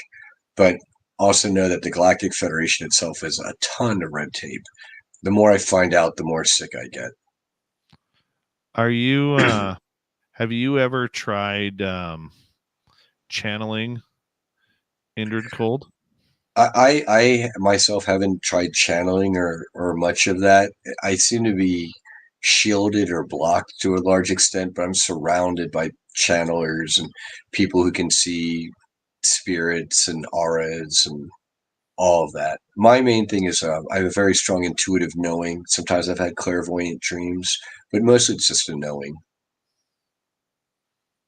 And I can affect timelines. That's supposed to be a good skill, which makes all this other stuff not as important. Gotcha. Like what Arkheim says is the reason why they like him in the programs. One reason, not only can he open portals, but he says some people, they are able to affect timelines more than others. So if you send someone who doesn't have as much of an effect on a timeline mission, they might not be able to achieve the same effect that, say, Arkheim or another time soldier would be able to accomplish, because they have greater effect on the timelines. Right. We got about a couple of minutes here. Yeah. And I can go into timelines. They're their own sentient, separate thing, and if you try to change them too much, they themselves, the timeline, can try to stop you. And like the Stephen King novel 1963 is kind of based on that. Very cool. Yeah, we're no matter how much the protagonist tries to save Kennedy and keep him from getting unalived, he's not able to do it because the timeline was stopping him. That's too bad. Yeah. Also, the timelines, they want to be their own distinct timelines, and they don't want to be necessarily effed with, and so they can, because apparently like the sun is conscious. The sun, the Earth, her name is Ishtar. That's her real name. The sun, his given name, he wants humans to call him. It's either Steve or Dan, and I always forget. I prefer Dave. Right, right. All right. And ETs are the same way. They'll, instead of like, they don't want to try to say their ET name, they'll just say, call me Joe or Harvey. It's weird. I usually call my ET Carl. Mm-hmm. And apparently he doesn't like that name. Why not? I don't know. It just doesn't like it. I'm thinking of switching his name to Rob G, after my weekend host. So put your questions in capital letters, please. It's easier for me to read them. Hi, Luna Co. Love V Love, Starseed Awakening. How are you? Good to have you all here. We got about 25 seconds, Brian. And do you want to go for the third hour? Mm-hmm. Perfect. Let's do it. Yeah, let's do it. And we're like maybe the next half hour, because I don't want to ice out your other person at the end. Oh, but don't worry. Make sure you leave him or whatever.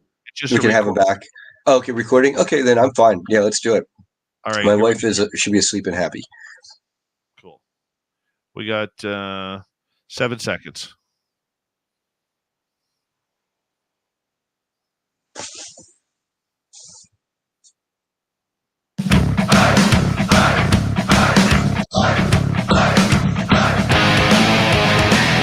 Here we go, the second half of Spaced Out Radio tonight. My name is Dave Scott.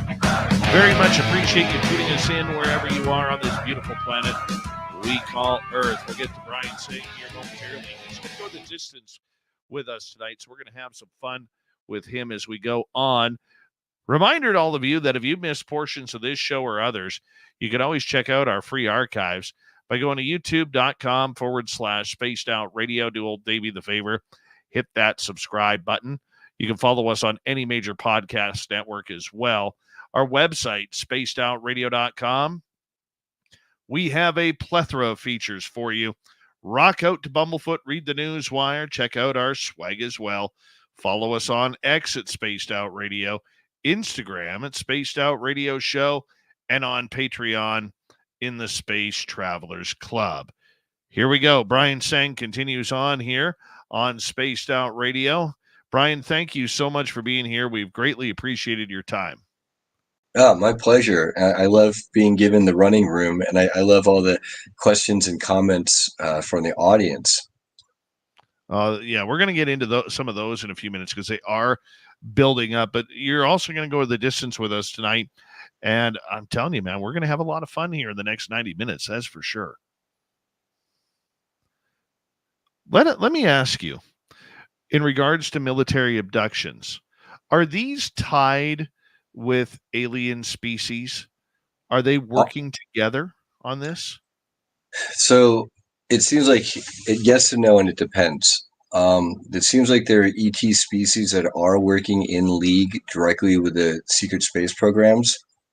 And it seems that there are other ETs that have their own starseeds on this planet, and they're visiting us or, checking in. And then the secret space program then now identifies that individual to MILAB them, abduct them, and make them part of, the programs when they weren't before. They only just popped up on the radar. How does one of these military abductions happen? I've heard Melinda Leslie's famous story with Misha Johnson, where, they were, at a conference and they had been doing another radio show. And all of a sudden that night, they all ended up in some bunker with reptilians around them. So there's a number of ways. There could be time travel involved where they literally, it seems like they can stop time within a certain area and then come in and take you. Maybe they can consciousness transfer you. So it might be just you sleeping and they take your consciousness while you're sleeping. Donald Marshall refers to this as REM, like REM kidnapping or something like that, or rapid REM consciousness transfer, because apparently what they found is that when you're sleeping, you hit the state of REM sleep. That is a time where they can take your consciousness, and if they have a clone body, even transfer it into that clone body or avatar. And this is part of consciousness transfer technology. And so it might not be where they don't even have to come and take you, or they can. In other times, it looks like they send a TR-3B, hovers over your house. It can literally beam you up or beam you back down. Or they might open a portal into your room and come through it and take you. A lot of accounts of that. Or what Arkheim says is he suspects there may be times where people who are part of these programs, you might be abducting yourself. You might be succumbing to programming, and maybe the other side opens up a portal at a certain time of night, and you yourself get up, Manchurian candidate, and walk through, and you're none the wiser. That's how insidious these programs are, involving mind control and screen memories, which they can give you to confuse you. And then that makes it confusing from the investigator, activist, or advocate side of things as well. So I'd say that there's a huge number of modalities depending on who's abducting you and why. How do they choose which humans are going to go for MILABS? Are these humans that have already been taken prior by extraterrestrials? Let's use example of like Penny Bradley. I think somehow her family, it might have been her genetics or whatever, got identified as being of interest or of value. And then, according to her testimony, this is back in the 1950s, I believe, thank you. Her mother, when Penny Bradley was in the womb, may have been injected with CRISPR technology to insert Draco Reptilian DNA into her. And this is part of why she has all these health problems and food allergies. But one reason may be is for the purpose of the super soldier programs, she already had a genetic psionic disposition to be more gifted or powerful along those lines. And then they said, well, look, because of these genetics, let's add some Draco genetics. And now we have a super soldier who's capable not only of being psionically powerful in these ways, but they augmented it with the Draco DNA. And that also gives her the ability to be around Draco reptilians in close proximity without dying. Because apparently, and there's multiple testimonies from many people in the community, if you as a normal human are to like hang out with a Draco reptilian in close proximity, we would die. It would be like the equivalent of getting into a bathtub with an electric eel. How well is that going to go? But with the Draco reptilian DNA in her, that gave her an ability to serve in Nachtwaffen, Darkfleet, and then to be around these beings. And so that's how people get targeted. The psionic abilities, the genetic predisposition. For example, I've heard from Susan Long, who's also been part of these programs, that they like Irish DNA, Selkie DNA for some of that heritage, as well as Native American and then African American. So like people who are like Irish and Native American are like, that's like a favorite, for the program, just because of the genetics predisposes people to be better psychics, remote viewers, healers, clairvoyants, intuitives, all sorts of things.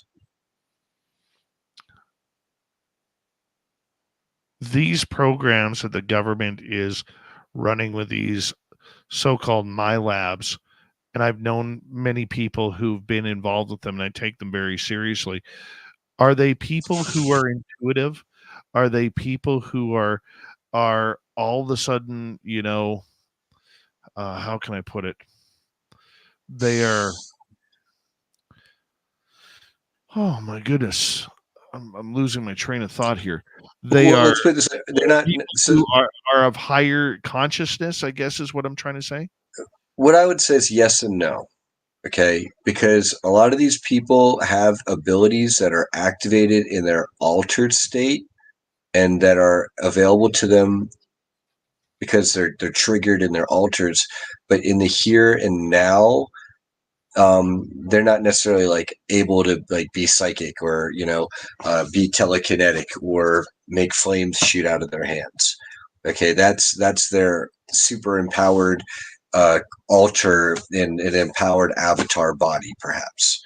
Okay, um, so Arkheim and others, they say, that they're tired of people saying, "Oh yeah, well you're psychic in the programs. Open a portal for me, prove it." And it's like it doesn't work like that, right? Which the debunkers are going to say, "Oh, ha ha, that's always so convenient."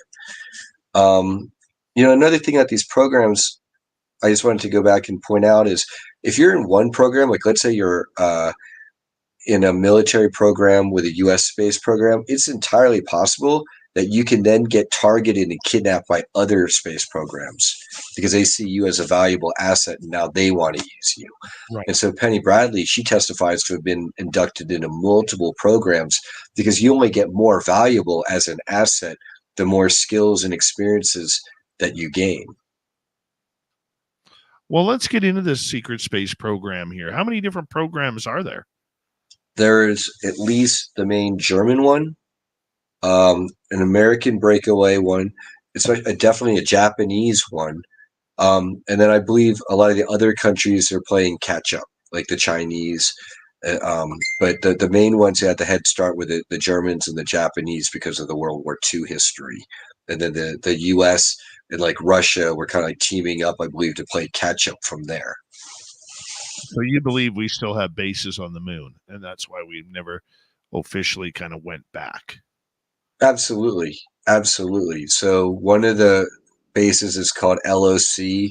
It's like Lunar Operations Command. And for the longest time, it was in the shape of like a swastika.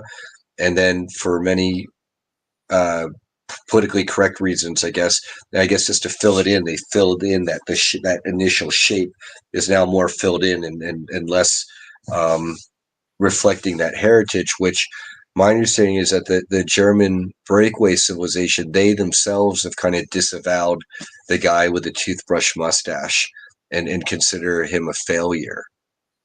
And so the idea being that by harnessing the space travel technologies, especially the Germans, they have a very bad reputation. They have a bad reputation for setting up on the moon and Mars and here on Earth, and then using their space travel technology and portal technology and teaming up with the Draconians to then wreak havoc all over the place and take over other planets and enslave and exploit. And this is what Alex Collier warned about back in 1993 when he talked about reptilians eating people. And this was even before Phil Schneider, I believe, or right around then. Right. He says that the Andromedan Council told him that because they have time travel, they saw a future where like 250 years from then, and now it's like 220 years from now, if the Earthlings under the Draconians kept doing this type of rampaging unchecked, 350 years from now or whatever, there would be some huge evil draconian galactic empire that was unstoppable. And that's part of how what happens here on Earth affects the rest of the galaxy and the timeline, and why we're considered, according to Elizabeth April on YouTube and other channelers or contactees of the Galactic Federation, we're considered to be a keystone planet. Because Earth, humanity, we're a huge experiment with all these different ET beings consolidating their genetics into us. And then we got messed with further by the Anunnaki, who enslaved us to mine gold on Tiamat and then Mars and then now Earth. And here we are. And we're considered genetic royalty. We're considered like backup copies in a good way. Do you think then that there are craft, excuse me, that there are craft out there that can travel at, maybe through black holes or through other types of wormholes that could get to Mars or get to other reaches of our universe in blinks of an eye. Because Yes. you look at Elon Musk, he's talking about how it's going to take 6 to 8 months Oh gosh. in order to So get to Mars. full disclosure, I worked under Elon, well, not directly under him, but I worked for Tesla briefly for a year and a half or so, selling solar in their cars. And I myself am critical of Elon. I want to see him do a lot more, and he should know about the secret space program. Maybe an alter of his knows, and he consciously, in the here and now, doesn't know. But this whole thing about flying to Mars in 3 to 6 months is a total sham. This technology that we're employing, it's already the Albuquerque warp bubble technology. So whether we use an arc room to get to Mars in 30 seconds by jump technology, or we use anti-gravity warp bubble technology to zip towards Mars in like a matter of minutes, is my understanding. There are definitely, the larger the craft are, the greater their warp capability is to make their warp bubbles go faster, or the ones that have portal ability to make warp jumps further. And the larger the ship, the larger the warp engine, the more advanced the technology, the further they can go. And then ETs, they absolutely have that technology. And then the ETs, they get, and eventually this is, I believe, the destiny of humanity, they get to be advanced enough that they don't even need craft anymore. They can just, through their own light bodies, zip around the universe and interdimensional realms. Elon said the other day on an interview, when asked at a public forum, he was asked the UFO question, and he stated that he hasn't been presented any evidence, says he's never had to move one of the Starlink satellites out of the 6,000 up there for any sort of UFO coming down. Now, to me, it was ridiculous. It sounded to me that he was dodging the question. But I also look at it like one of his best friends is Peter Thiel. Peter Thiel owns a defense company called Palantir. He also is funding the Enigma Labs, the secretive Enigma Labs that is supposed to be there for the public on UFO case studies. And yet they're tied to the government and the Defense Corps as well. NASA had to brief him on things. NASA has denied anything that's ever gone into their past because I think their director is playing us as fools, Bill Nelson.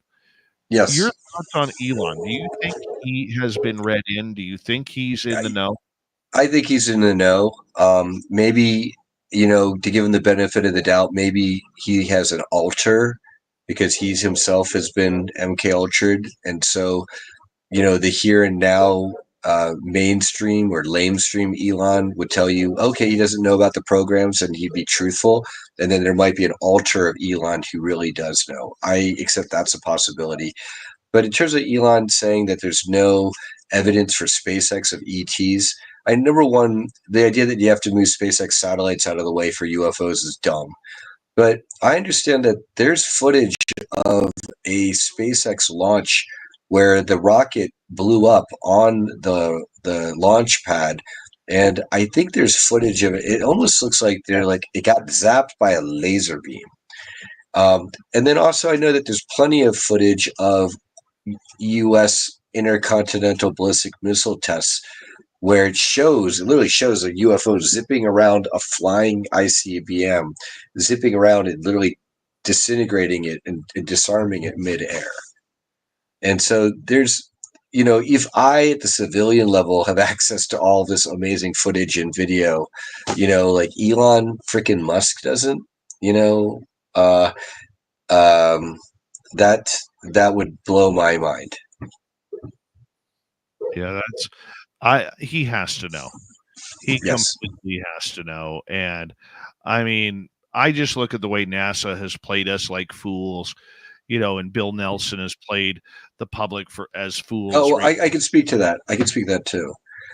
Please do. NASA's job is to cover for the secret space program. When people debate, do we go to the moon or not?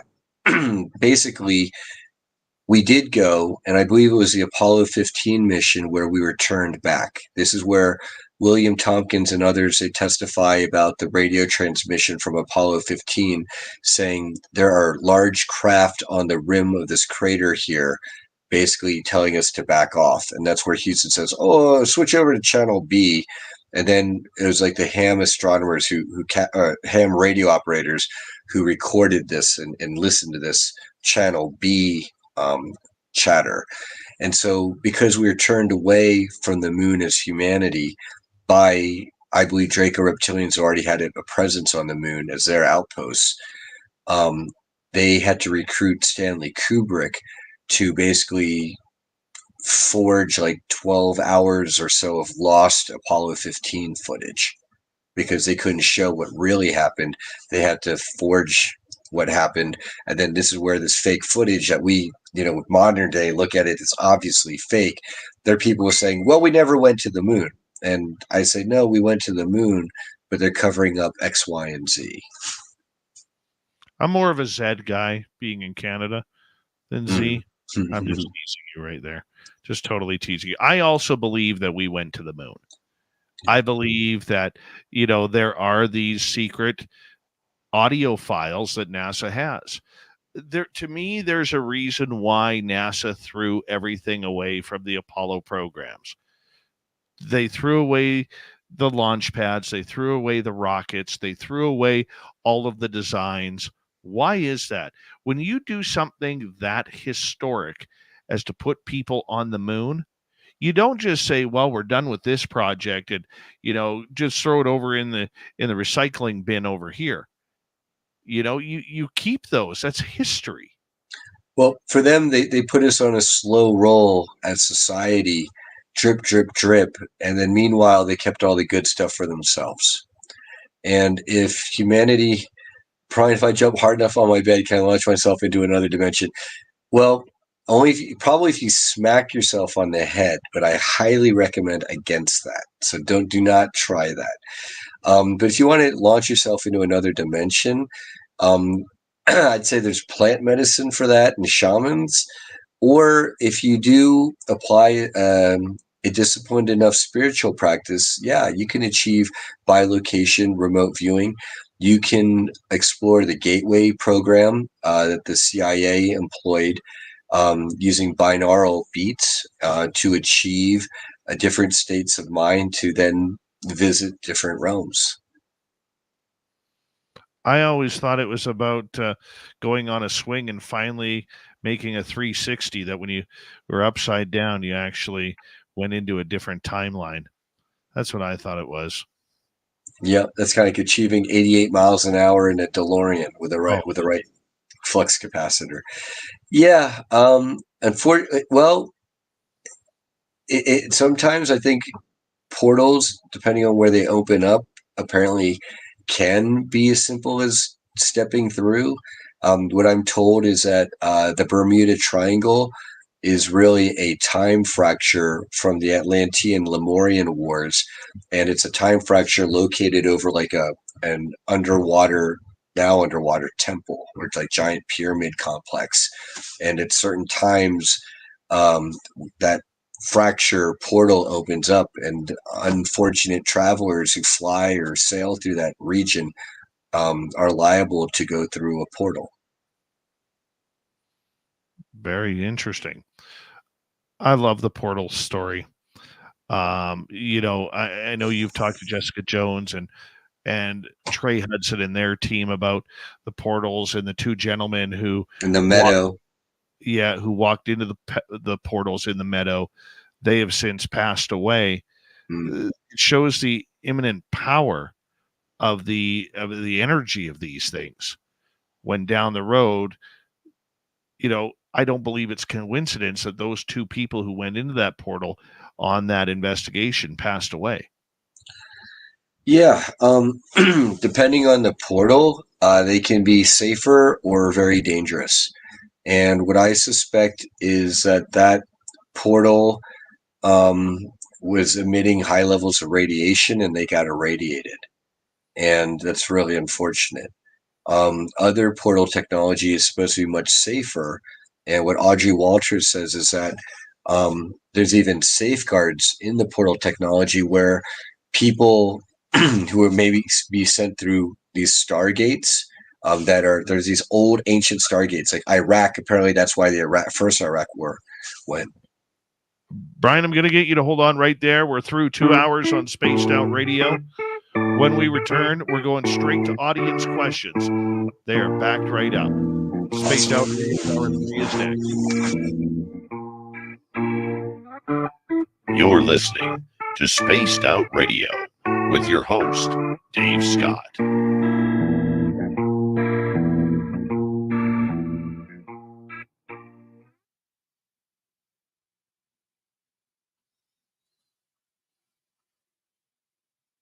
All right, Brian.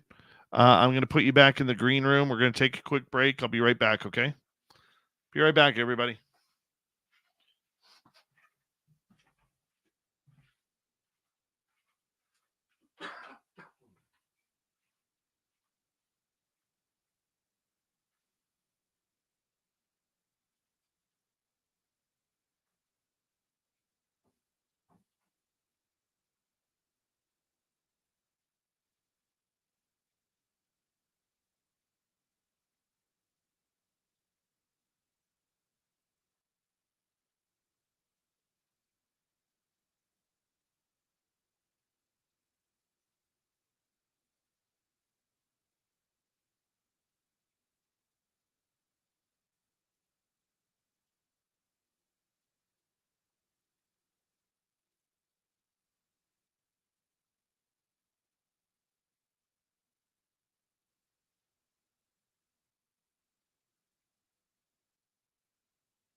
All right.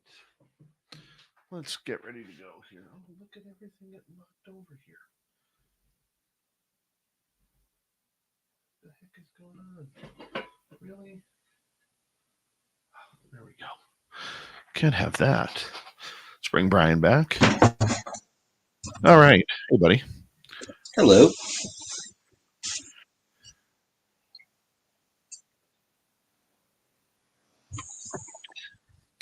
We got about 50 seconds. And... what the hell? I'm trying to figure out. It's -1 right now. -1 Celsius outside the studio. Hi, Nina Williams. How are you? So it's about 30 degrees Fahrenheit. Thank you to Richard, Deb ×2, Kira, Mel, T-Bone, and Ozzy Ange for the great super chats tonight. Very much appreciate the love and support. Did I miss any? No, I have not. All right. We're going to get to audience questions next, everyone. So, Brian, I'll read the questions to you, and then you can answer away. Here we go, everybody.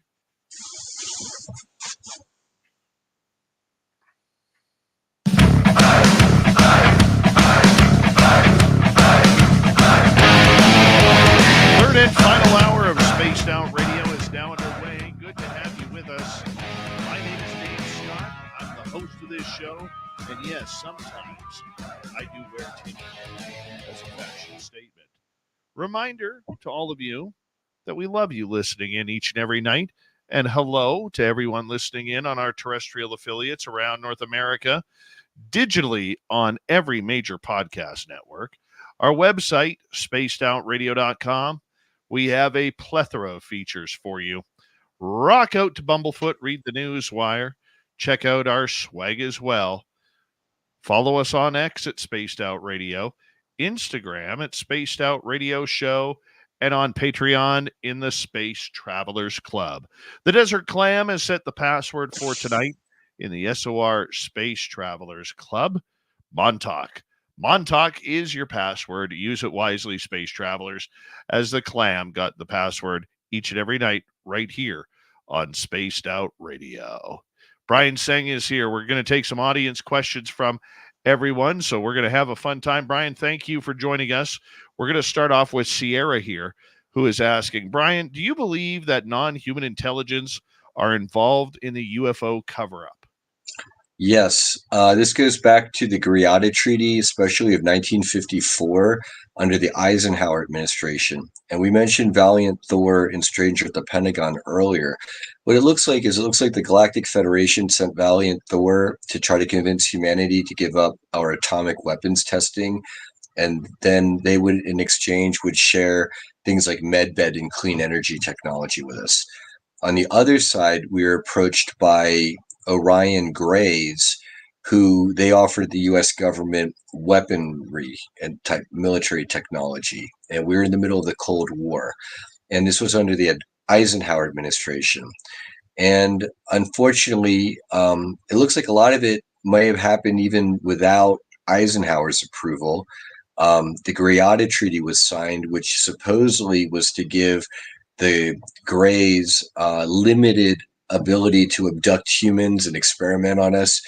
And they had to report everything they were doing and who they were experimenting it on to the US government. And it turned out that they did way more experiments on way more people, way worse than they were supposed to. And also that the Orion Greys weren't just representing themselves, they were actually proxies for the Draco Reptilians who they would serve under. And so part of that deal is also the U.S. government and other governments of the world are to keep the truth of extraterrestrial existence covered up. So absolutely, yes. Do you think the Greada Treaty will ever come out publicly in any sort of disclosure? Absolutely. Because if I, from my gaming chair, can talk to you about it as a civilian, then who knows where we'll be several years from now. All right, let's move on to Polly. Brian, what would you say to people that find hard to believe the 20 and Back program? Hey, Polly, and thank you. Hugs back. What I would say is do as much of your own independent research as possible. For me, I really love how the Farsight Institute did a blind remote viewing of Tony Rodriguez's testimony in his own book, series Colony Cavalier. And what I'd say is watch the 2 or 3 hour program of the Farsight Institute where they did blind remote viewing on Tony Rodriguez's book. Watch his interviews, especially on Journey to Truth. Get the book and read it, and then start looking at it like that. Also, look at the testimonies of other people, from Andrew Basiago to William Tompkins, and all the other people mentioning 20 and backs like Arkheim Ra and James Rink. And just keep putting the pieces together. And I would say it's kind of like a Polaroid picture. The piece is going to fill in, and the picture will become so clear at a certain point you can't deny it. Having said that, the people who find it hard to believe in 20 and back, first they have to, now I'm not going to say want to believe, but they have to give themselves the freedom to put them in the place where they can believe it. It's a possibility. And if they're able to achieve that, and then you can just keep feeding them the best data and information like I'm trying to do, then you've got a good start. I think the 20 and back program really got hijacked by a couple of shysters, and that's kind of why all of a sudden there's this great disbelief of it going on. I talked to one UFO whistleblower who believes the 20 and back program is completely real, and he feels at one point he was maybe even a part of it. And I do believe there is something there, but the way it was hijacked by shysters, I think it's put a lot of disbelief as almost a black eye on the UFO secret space program. And that was intentional. Whether that person pressing the lawsuit that was such a famous, it was bad. It was a public debacle, and it really set the movement back. People like myself in the movement, we feel that there are people who are programmed to basically be bombs like that, to blow up in everyone's faces. And it's a real shame. But what I'd say is don't let the trolls, the paid or unwitting trolls, ruin the testimonies of people who have truly suffered and whose truths need to come out. All right, let's move on to the next question. Let's go to Errico. If there is time traveling, then do we civilians still have free will? Yes. And what I'd say is that time traveling is an attempt of the other side to violate our free will. But the more, in fact, that we ourselves assert our free will to live the timelines, the lives that we want to live, the more we're able to counter them trying to subvert that. But absolutely free will, that's a thing. That we wouldn't have proper spiritual development if we didn't have free will. It's the greatest gift that Source has given us. All right, let's continue on. Let's go back to Polly. Brian, would you recommend to take alien implants out? And if you do, where should we go? So it's a great question, Polly. What I would say is, first, do your best to determine whether those implants are in your interest or not. Because for all you know, you have Starseed family where they put the implants in you to literally counter you being taken from the hostile forces, to either shield you, protect you. It's monitoring equipment so that if you're abducted, they know where to find you. So in that case, I'd say you probably don't want to take protective implants out. But if you are able to determine that it's negative, then by all means, get rid of this stuff. How do you do that? There are amazing psychics and remote viewers in our community. I recommend Sean Bond, Dr. Amir Jangahiri, Matthew Mornian and Honora Mornian of RememberYourMission.com, Christopher Jacobs and Joanna Michaels of TheLifting.net. Many of the people that you're going to see on my presenter lineup to be found on fulldisclosuremovement.org. These are very gifted people who I'm able to question them, and then I'm able to ask other people and then compare the results. And as an investigator, to me, that's the gold. When you can get totally separate sources corroborating the same information and data. And then once a lot of those people who I mentioned who can then identify the implants or the sources of the implants, a lot of them are also through etheric surgery or with the help of guides or ETs, benevolent angelics even, are able to help remove those implants. Let's head on over to Sierra. How is it possible that these different alien species can interbreed when they are entirely different species? Because they're not necessarily entirely different species. Apparently, if you look at where we are here on Earth, we're on the eighth outer arms of a spiral surrounding the giant ball of the Milky Way cluster, the galactic center. And all those star systems are where we originate from. Apparently, really where we commonly originate from is Lyra, the Lyran system. That's where you've got the humanoids that not only like human humanoids, but like dog people, lion people, cat people, and even rabbit people. Lepesians apparently were from there. And these races had a common genetic origin around that Lyran star cluster until sometime, somewhere, somehow, that's when the Draco Reptilian forces came into that sector and invaded that space. And then that became known as, the meme run. It was kind of like a cosmic version of that, where those races in that Lyran sector now being invaded by these very voracious Draco Reptilian invaders who came out of nowhere with advanced weaponized technology, that led to what was known as the Lyran diaspora. And so these species, these humanoid species of a common heritage, then spread to from Lyra to Vega, Sirius, and Arcturus, Andromeda, and Orion, and other places. And then from there, they eventually made their way out here to do the grand experiment that humanity is.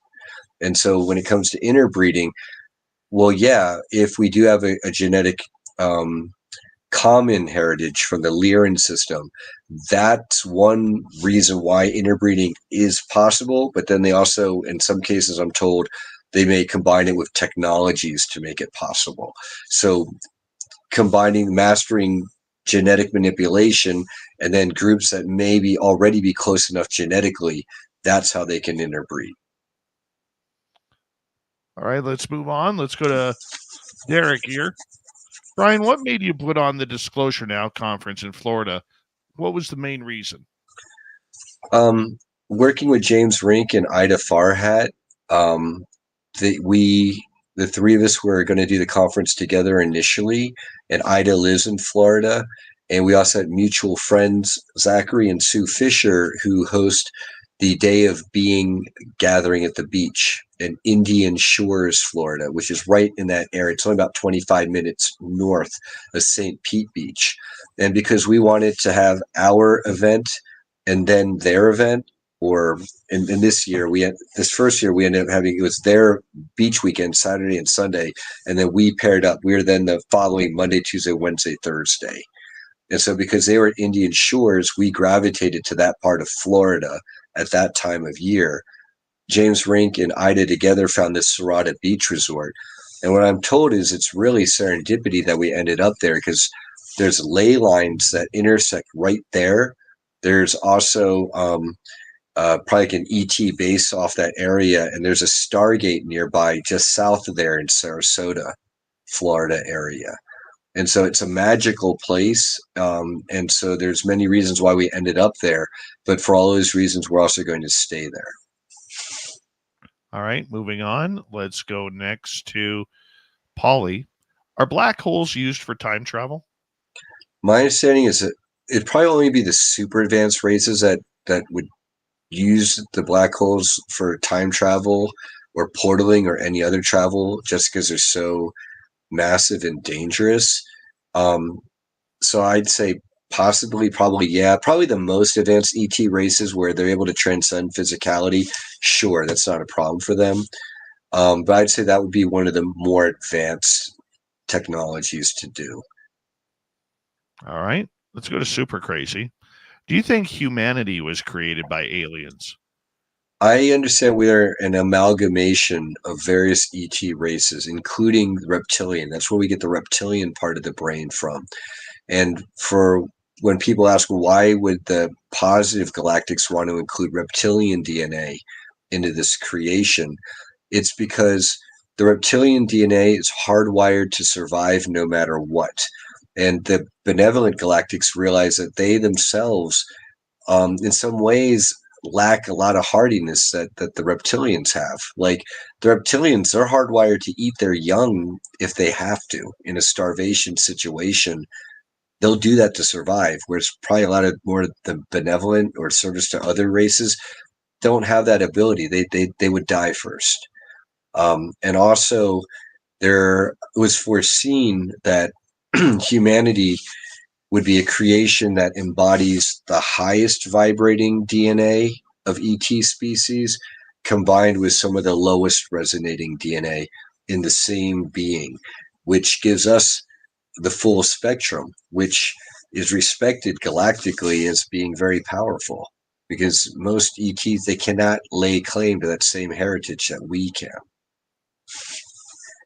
And then after we were put together as an amalgam of a hominid on here, probably in the solar system, maybe originating on the planet Tiamat, and then getting manipulated by all these races. Then there was a migration to Mars, where we were then enslaved by the Anunnaki of Nibiru, and they further genetically manipulated us. And then that's where they claim they created us, but that's really a lie.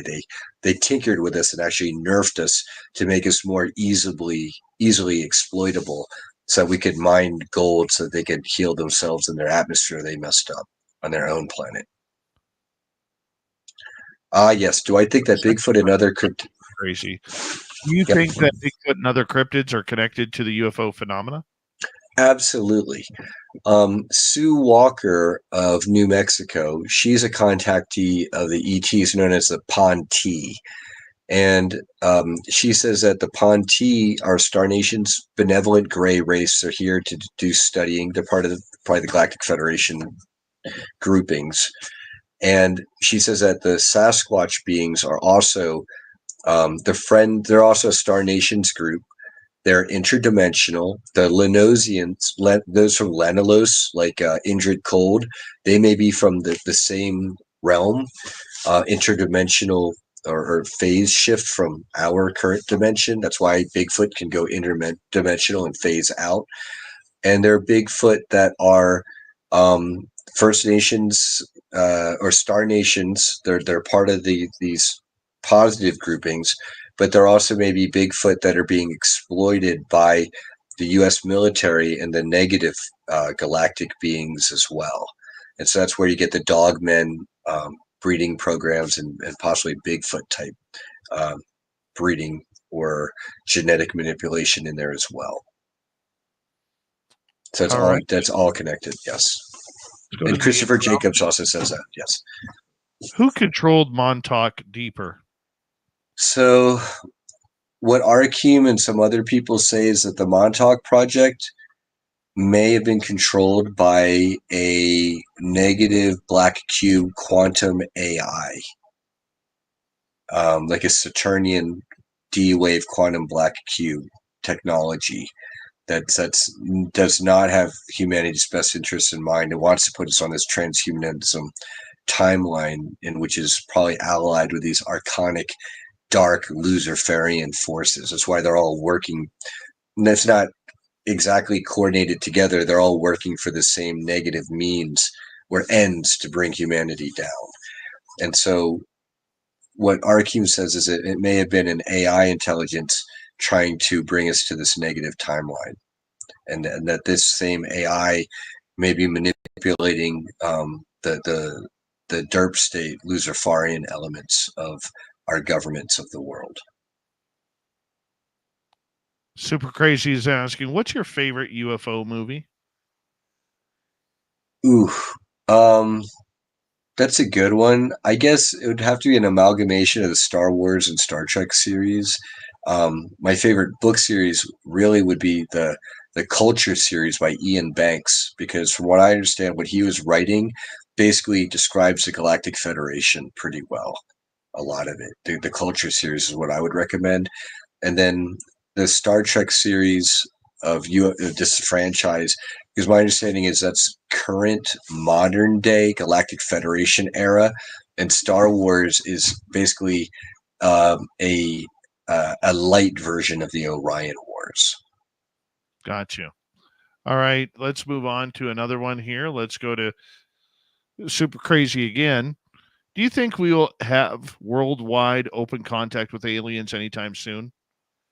The more we, from the bottom up masses, push for full disclosure and the revelation of where all these underground bases are and all these abuses, and demand an unveiling of these technologies, the sooner we create the conditions that the positive ETs can make open contact without putting us in what they call a catastrophic disclosure, which is where they fear that we're going to freak out and let our power grid fail and people won't be driving trucks. So now our food supply shuts down with our supply lines, and now we have mass starvation, death, and chaos.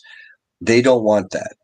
And so the only way to really prevent that, in my opinion, and I think a lot of people would agree with me, is to have as much full disclosure as possible, so that when it gives the ETs the ability to appear without everyone freaking out. It's like, oh, this is what all these disclosure people have been talking about this whole time, what I've been listening to on Spaced Out Radio and Coast to Coast for the last 10 years, bring it on. So that would be my answer. The better we do our work, the sooner that day will be. And then hopefully it's in the next few years. And according to the Farsight Institute, they say it'll be within that too, maybe even sooner. And the sooner, the better. All right, let's move on here, because I am a catastrophic disclosure kind of guy. That's where I think we're heading. I really do. And I think it's because the games the government is playing. People in this community, our numbers may be small, but our brains are strong. And they're not going to stop. And they're going to see, once this alleged disclosure actually happens, I believe more in a confirmation than a disclosure. But when they realize that there's so much more information that needs to come out, and they're going to lock the doors on it, they're going to have no choice. They're going to have no choice.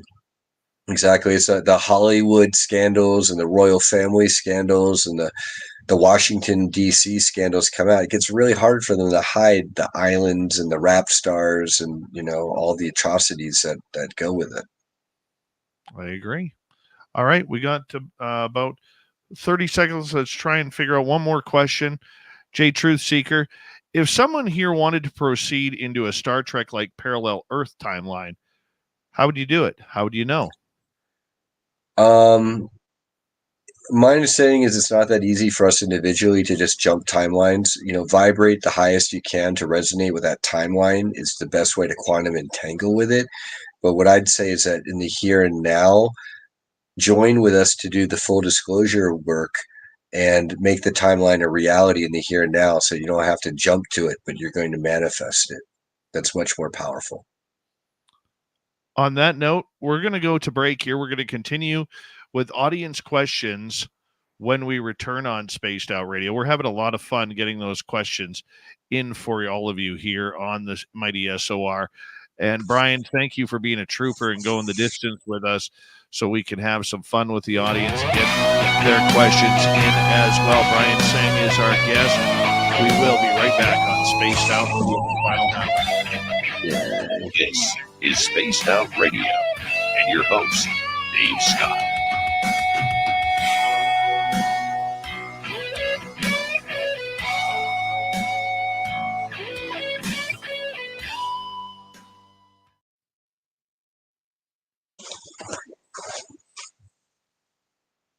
All right, we are clear.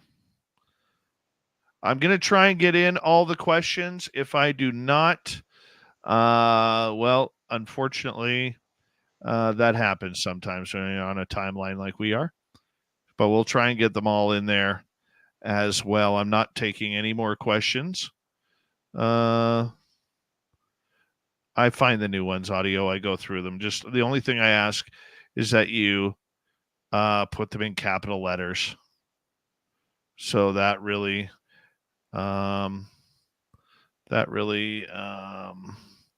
helps me out to find them.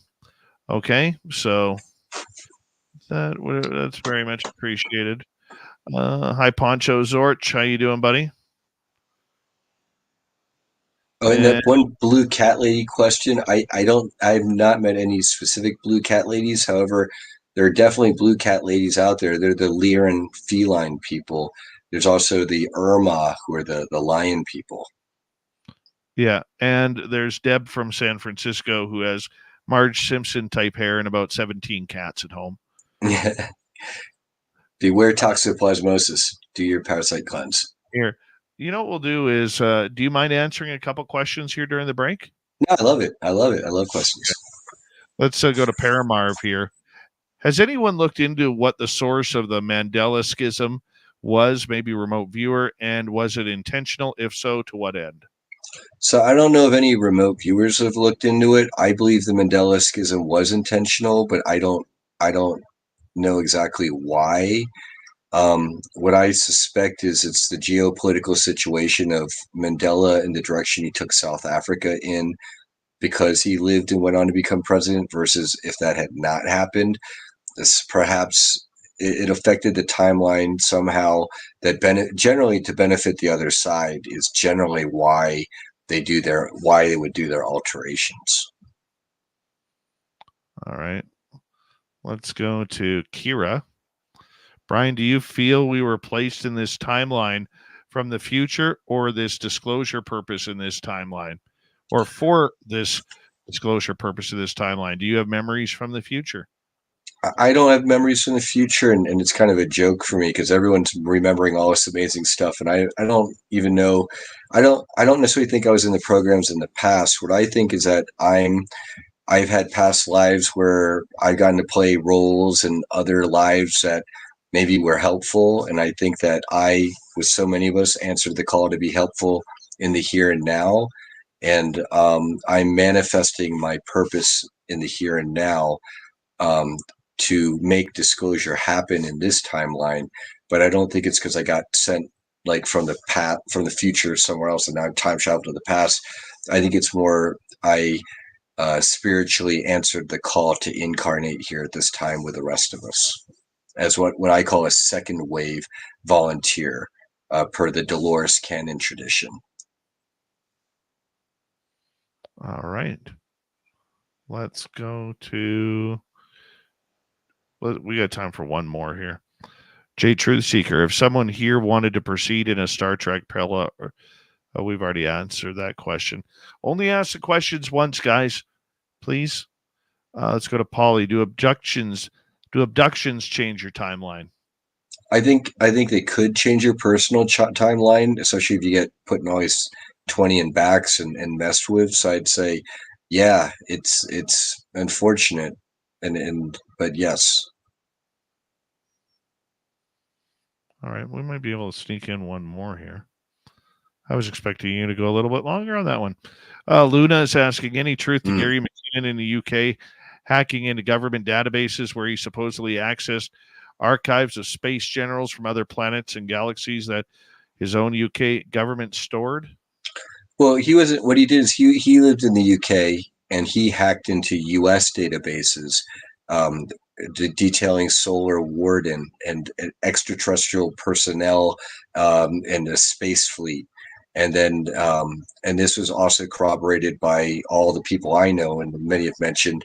And then William Tompkins, for example, with the USS Hellenketter, that's like a giant cigar craft that's part of the U.S. Solar Warden space fleet.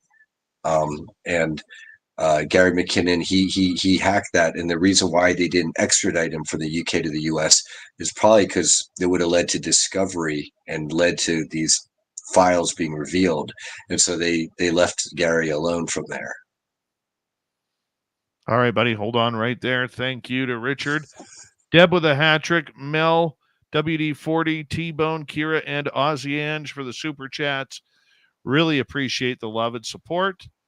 And we're going to get going here in about 10 seconds. Don't forget to shop at our Spaced Out Radio store. We do not have ugly swag, people. No ugly swag, so make sure you check it on out. Here we go.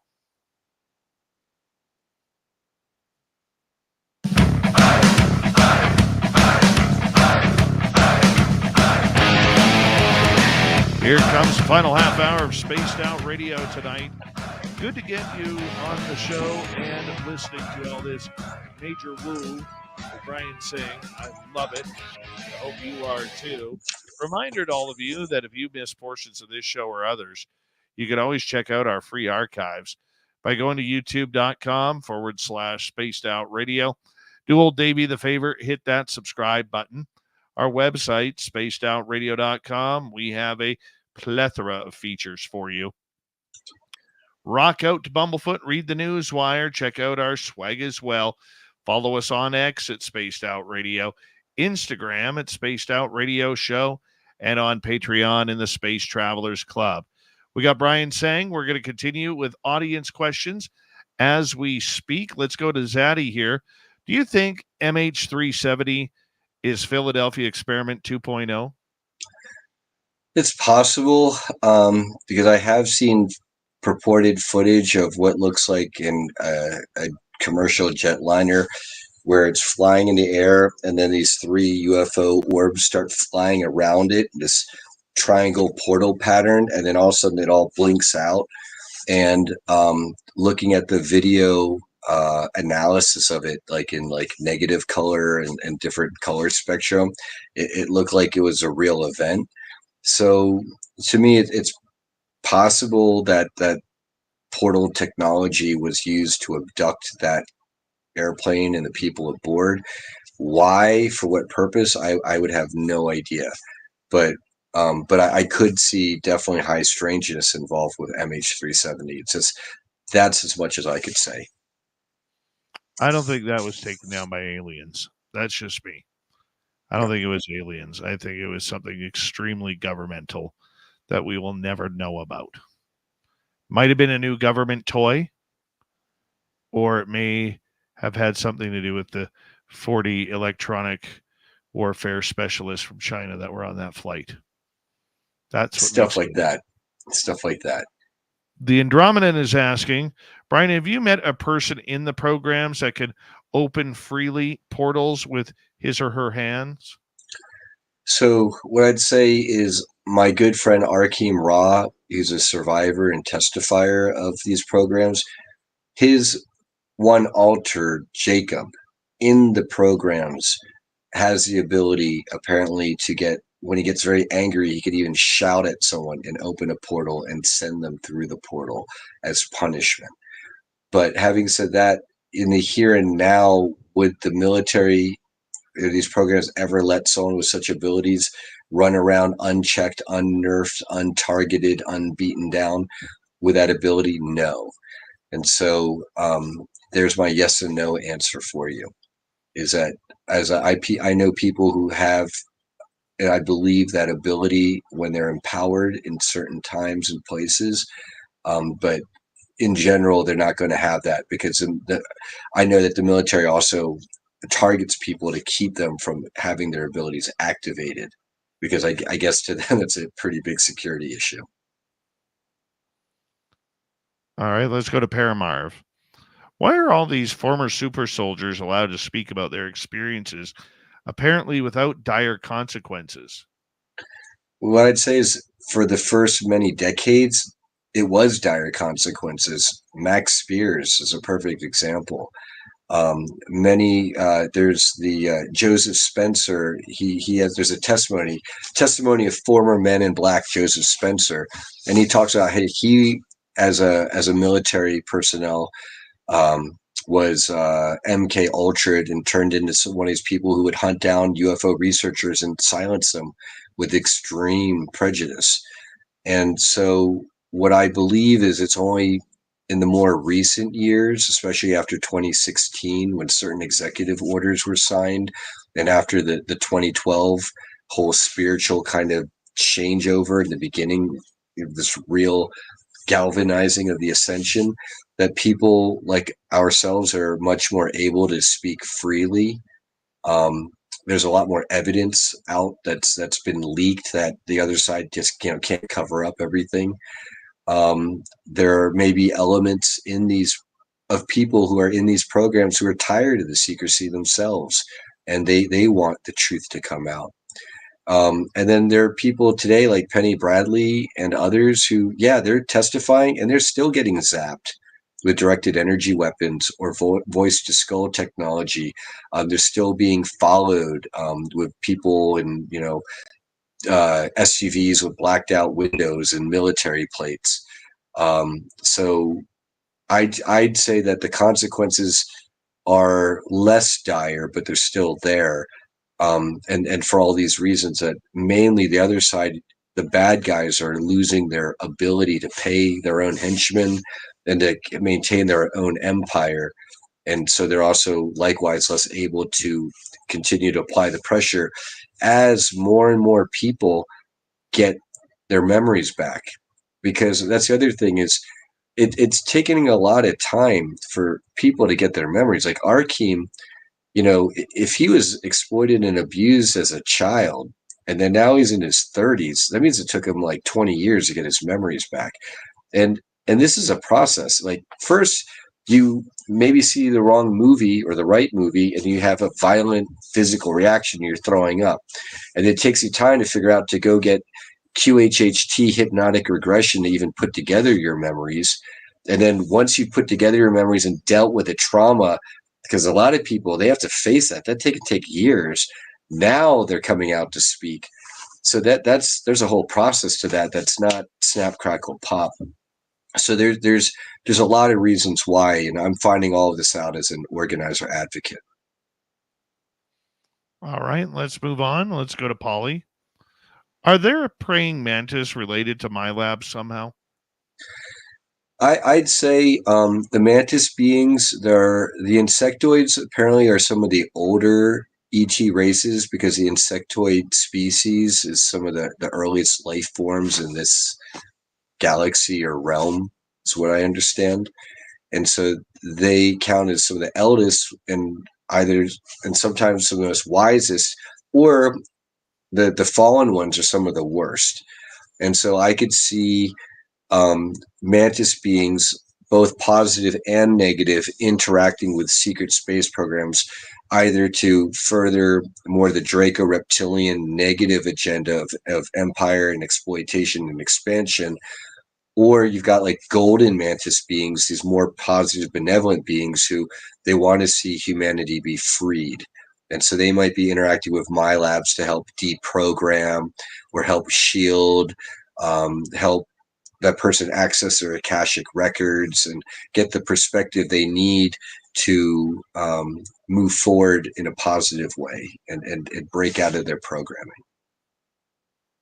Where Arkheim, for example, he's talked about every now and then at the Montauk Project, ETs, and I don't think it was necessarily mantids, but various beings would just pop in, and they would basically pop in to say, as long as you're not through your time travel or your experimentation not messing with our projects and our programs, you're fine.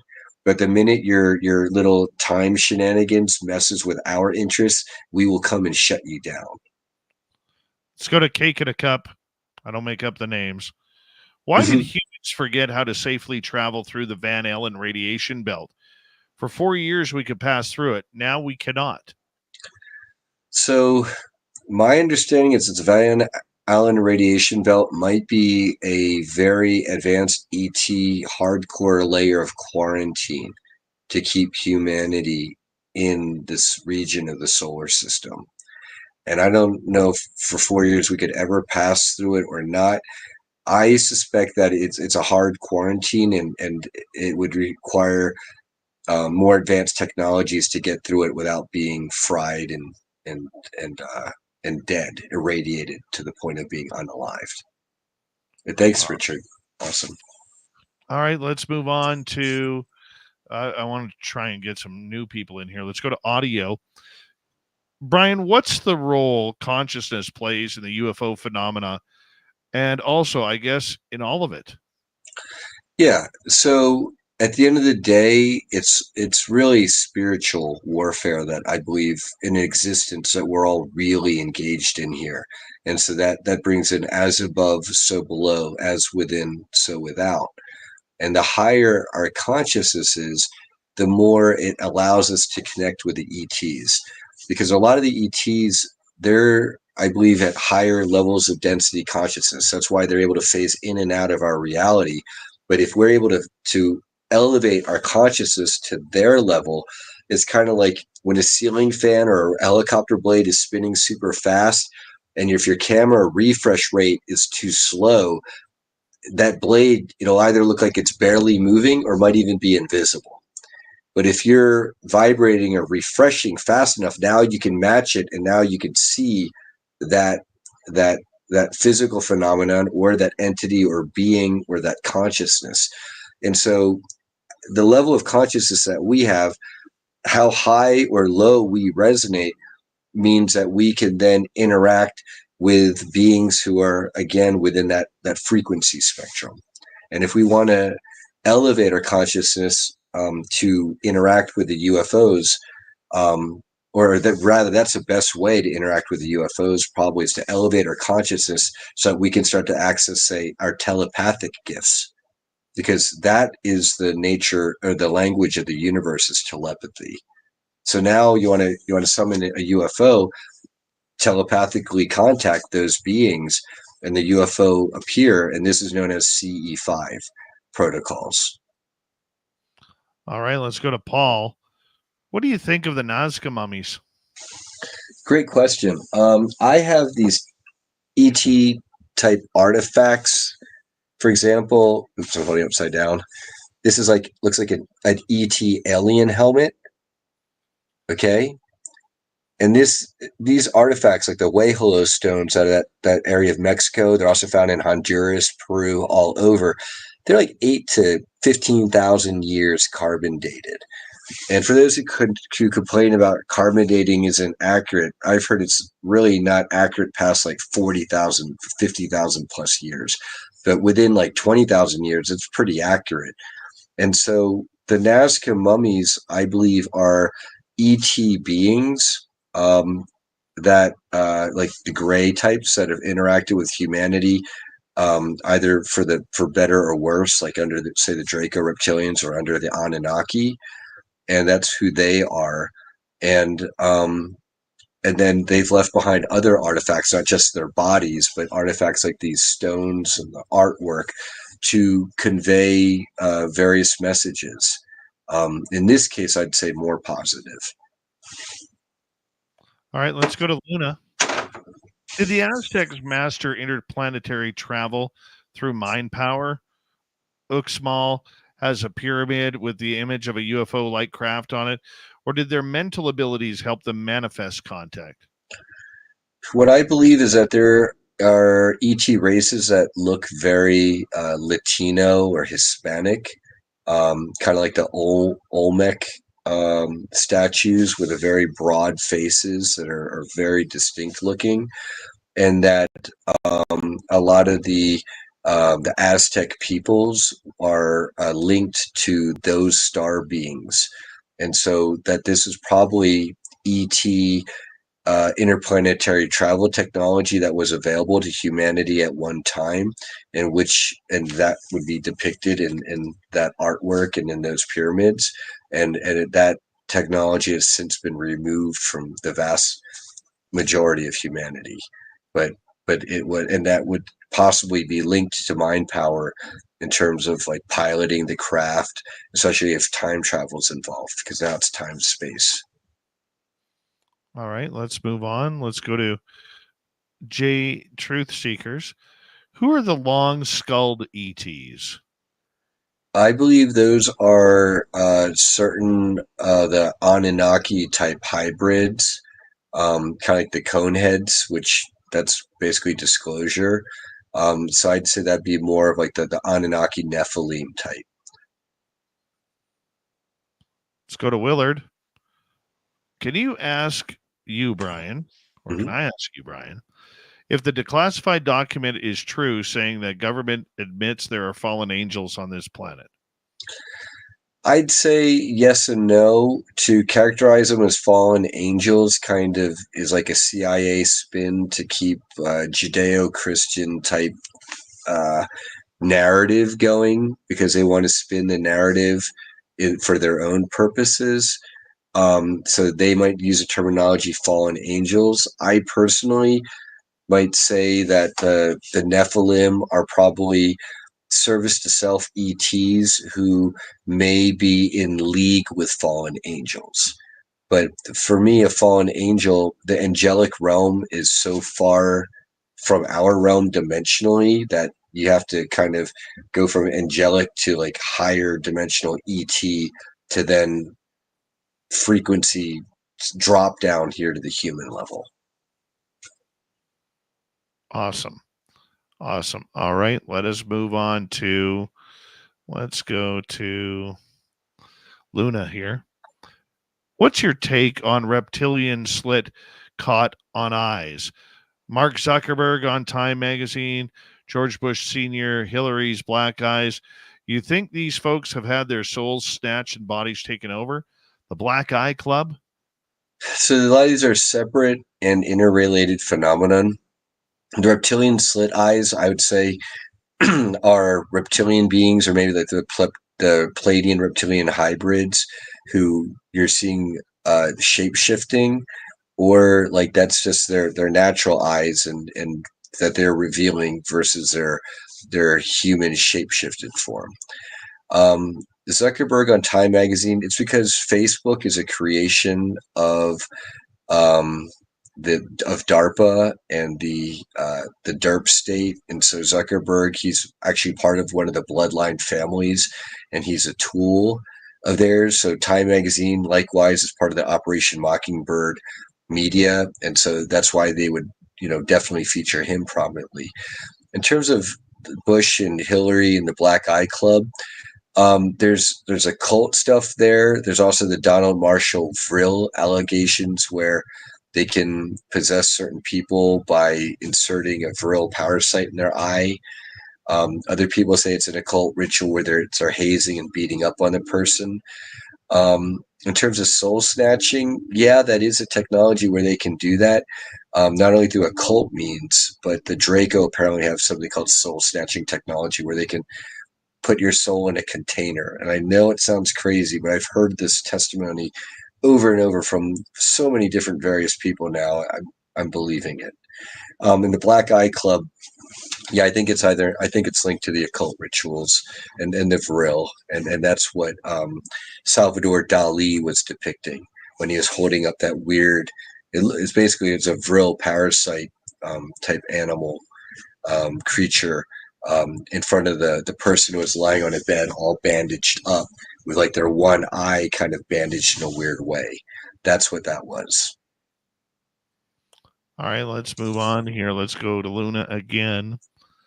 Are draconians involved in the spiritual battle to stop humans from following the path of the law of one and our manifestation abilities? Are humans on a path to become white hats protected by the good side? So the first part of that, absolutely. The alpha draconians who are negatively oriented it's absolutely spiritually. They're loosh harvesting. They're trying to keep humanity in a distorted, beaten down state, which makes us that much easier to exploit and loosh harvest off of. And that is basically them trying to keep us from following our own free will law of one manifestation path. Absolutely. And are humans on a path to become white hats protected by the good side? I'd say yes. I'd say we're destined to become the white hats who are part of protecting ourselves and working with everyone to protect the good from bottom down or top down, bottom up. So I'd say yes and yes. All right. Let's move on to Polly here. So we got about 90 seconds. How do you know that those are not implanted memories on people? The best way, I'd say, is through the people who have shared memories and then can, where their timelines link up. There's the summaries of their timelines where all that links up. And then I'd say consult psychics, remote viewers, people who have spirit guides, people who have access to Akashic record readers, people who are channeling the more benevolent beings, and get all the information you can. And then do your own regression work as well. And when you do that, a lot of it comes out where you'll be the higher beings and spirit guides will tend to be able to help you pick out what's implanted and what's real. And then they're able to help people get past the implanted screen memories. Final question from Paul. Are they extraterrestrials if they're from here? No, those would be Earth originated beings, and those are Earth souls. And so those are the only ones who aren't ETs, are those who originate from Earth. Brian, But if they're, but yeah. 30 seconds to go. Tell everybody where they can find more information on you. Yes, thank you. FulldisclosureMovement.org, all one long word. That's the website for the 2024 and now upcoming 2025 conferences. I also do the Disclosure Now podcast with Arkheim Ra, to be found on YouTube. And then I appear on a bunch of other shows with all of these great people in our community, like yourself, Dave. Thank you for letting me be here today with everyone. And those are some of the best places to find me. Agent X11 show with Penny Shepard and Dave Zublik, also their Awake Nation show. But those are some of the best places to find me. Brian, and on Facebook too. Radio, man. This was a lot of fun. We will do this again, my man, as we say hello to Mr. Ron Bumblefoot Thal, rocking in the background with Little Brother is watching. Bumblefoot is the official music of Space Out Radio, rocking us in and out of every single show. Get your horns up for the guitar god himself. Special thanks to everybody listening in at home, at work, in your cars, wherever you may be. Thank you to everyone in our chat rooms tonight. YouTube, Twitch, Elgab, Facebook, Spreaker, LinkedIn, the Space Travelers Club, and on X at hashtag Spaced Out Radio.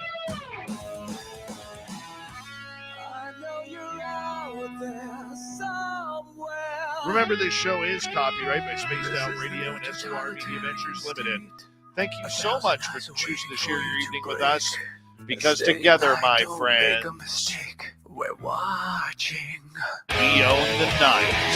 Mr. Bumblefoot, we need a favor. We need you to take us home.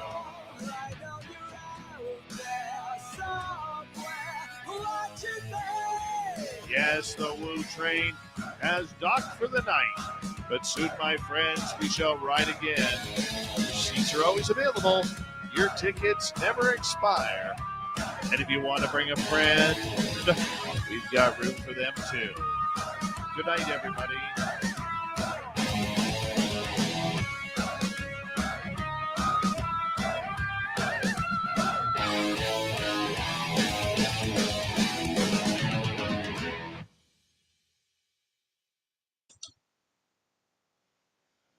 All right, Brian.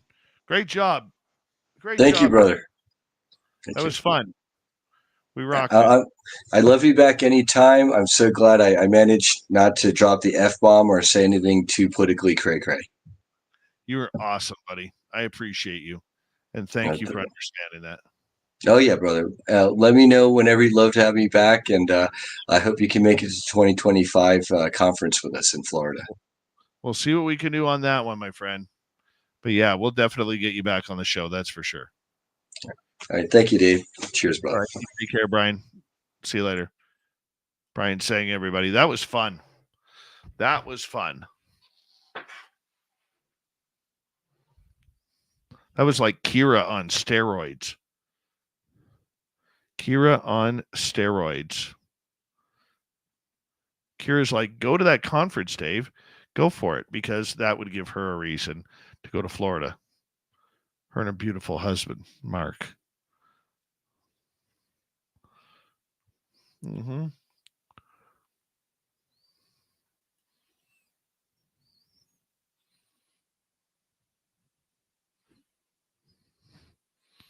There I can see. Woohoo. Woohoo.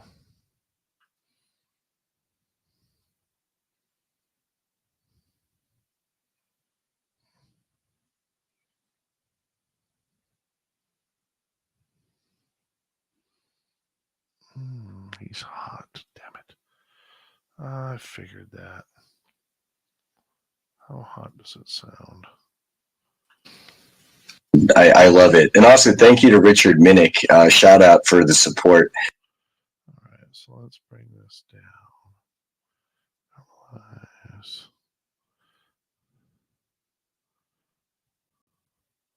Give me a second here, guys. Try and turn this down a little bit.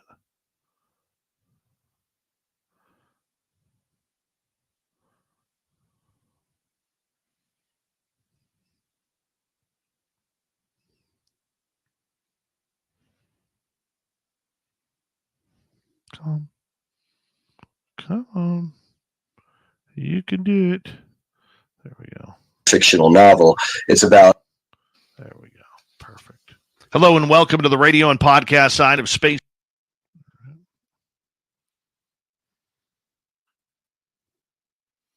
Un secondo. Oh, stop. There we go.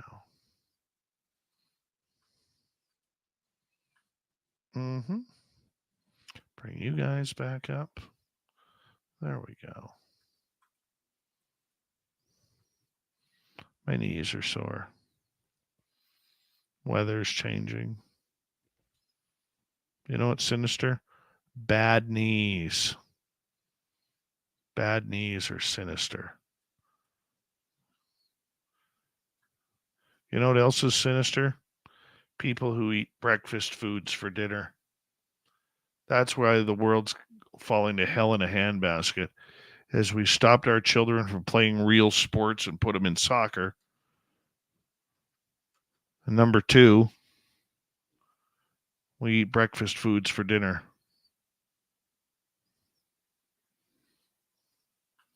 Two giant issues right there.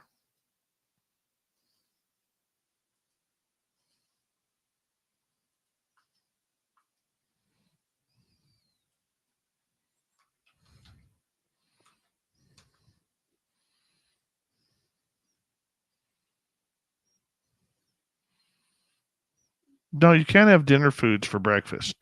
There are only certain things that are universal. Okay? Only certain foods that are universal. Example, pizza is universal. Thank you, T-Bone. Okay? Love you, Kira.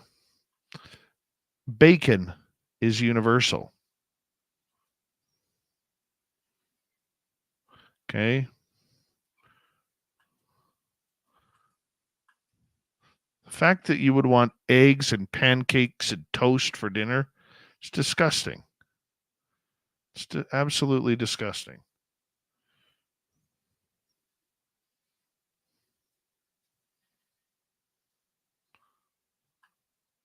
It's vile.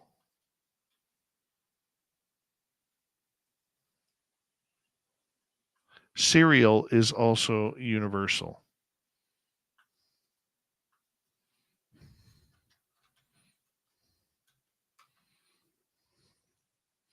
Oh, I'm not saying that pancakes don't rock. Don't think for a second that I didn't say pancakes don't rock. I've had a lot of pancakes in my life. And not those thick ones that suck up all the syrup. Hate those ones. I like the little thin wafer ones. No, Lex Diaz, burritos, it all depends what's on them. If you have a breakfast burrito, you can't go eat that for dinner. That's ridiculous.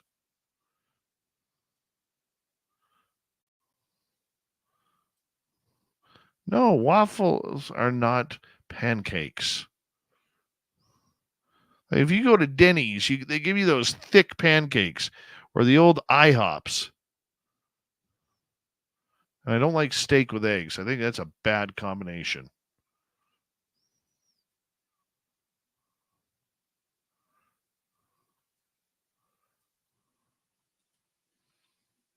Terrible combination.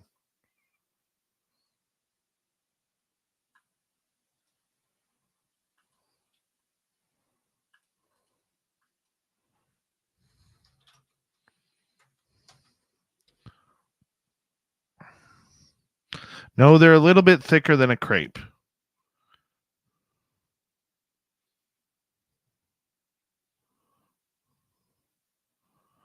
Yeah. Colin Collins. Yeah. Pancakes with maple syrup and bacon. Yeah. That's a great breakfast meal right there. Great breakfast meal. I'd love to have some of that tomorrow morning.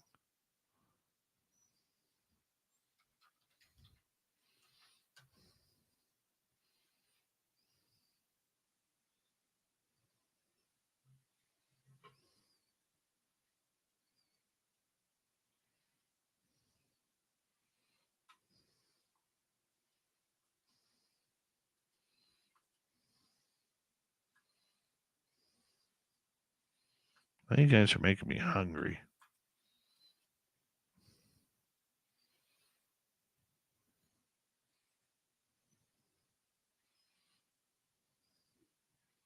No, T-Bone, never had an egg on my burger. Not a fan of it.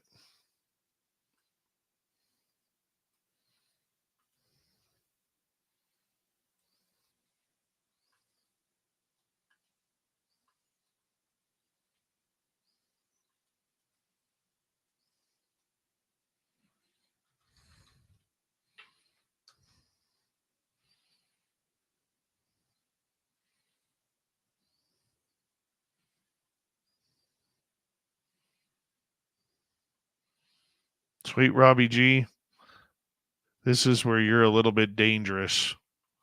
It's conversations like this. You got a foul mouth sitting there saying breakfast for dinner is good and stuff like that. Foul language.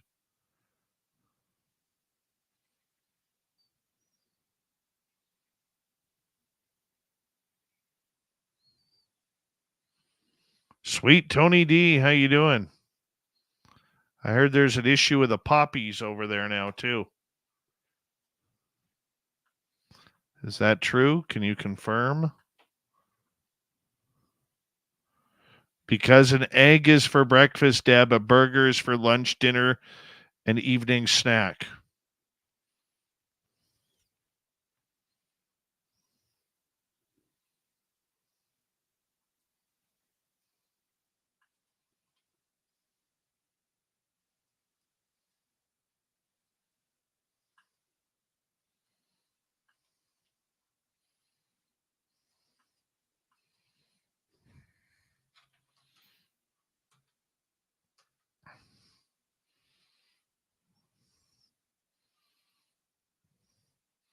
Cake in a cup, that's blasphemous.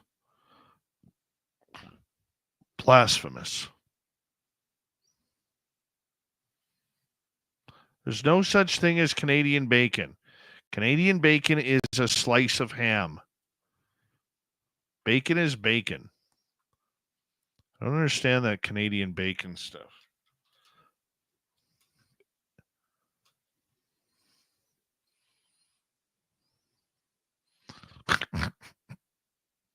Oh, sweet, you kill me sometimes. Oh, you make me laugh, buddy.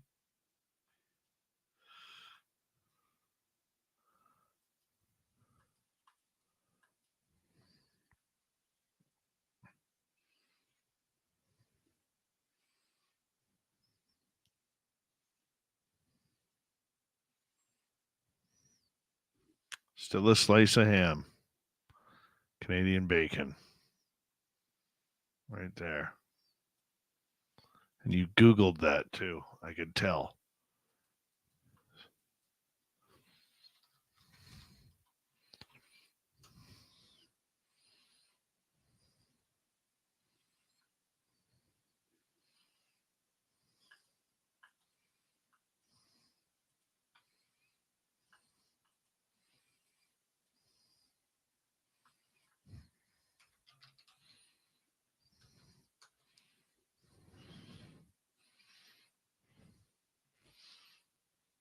Well, then you would know.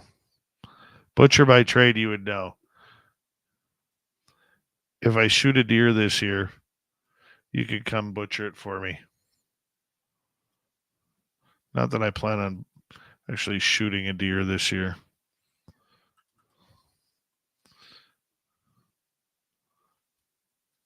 Because I kind of like Bambi.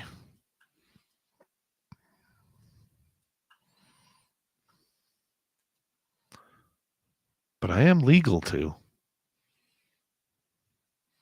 I don't eat fish. I've never had a taste for fish. Never. Except tuna.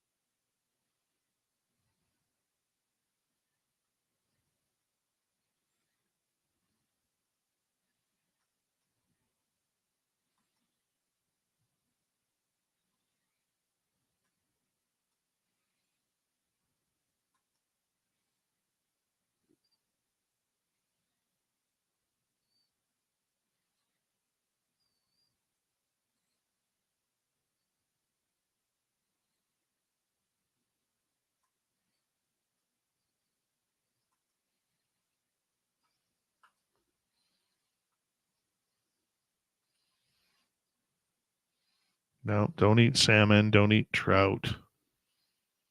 I don't care if it's candied and smoked.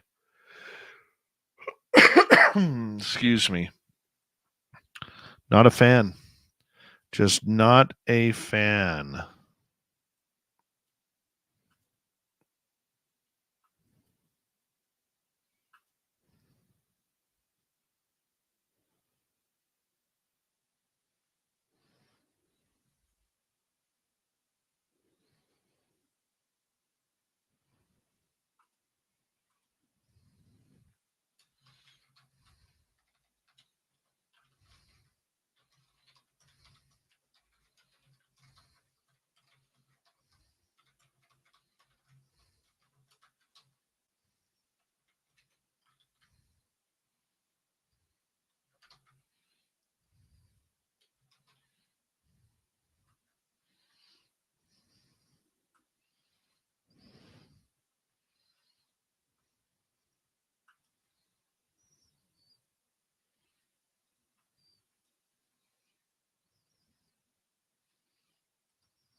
Ice cream is universal. Never had a narwhal burger from North Van, no. Although once at the old Mirage in Vegas, I did have an $8 milkshake. That thing was amazing.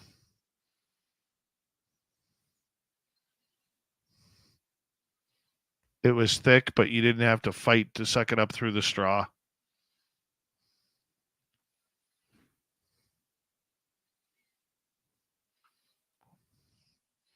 Tomorrow night, you guys are going to have fun.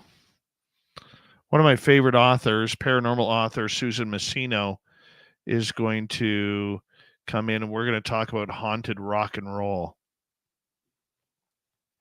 You don't want to miss it. You don't. Thank you tonight to T-Bone ×2, Deb with a hat trick, Richard ×2, Ozzy Ange, Kira, Mel WD40 for the great super chats.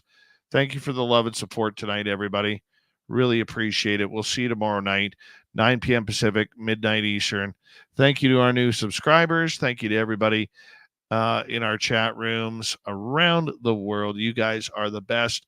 Can't wait to do it again in under 21 hours. We'll see you then.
Stay healthy, my friend. You too. If you need bail money, give me a call. Always, Dad.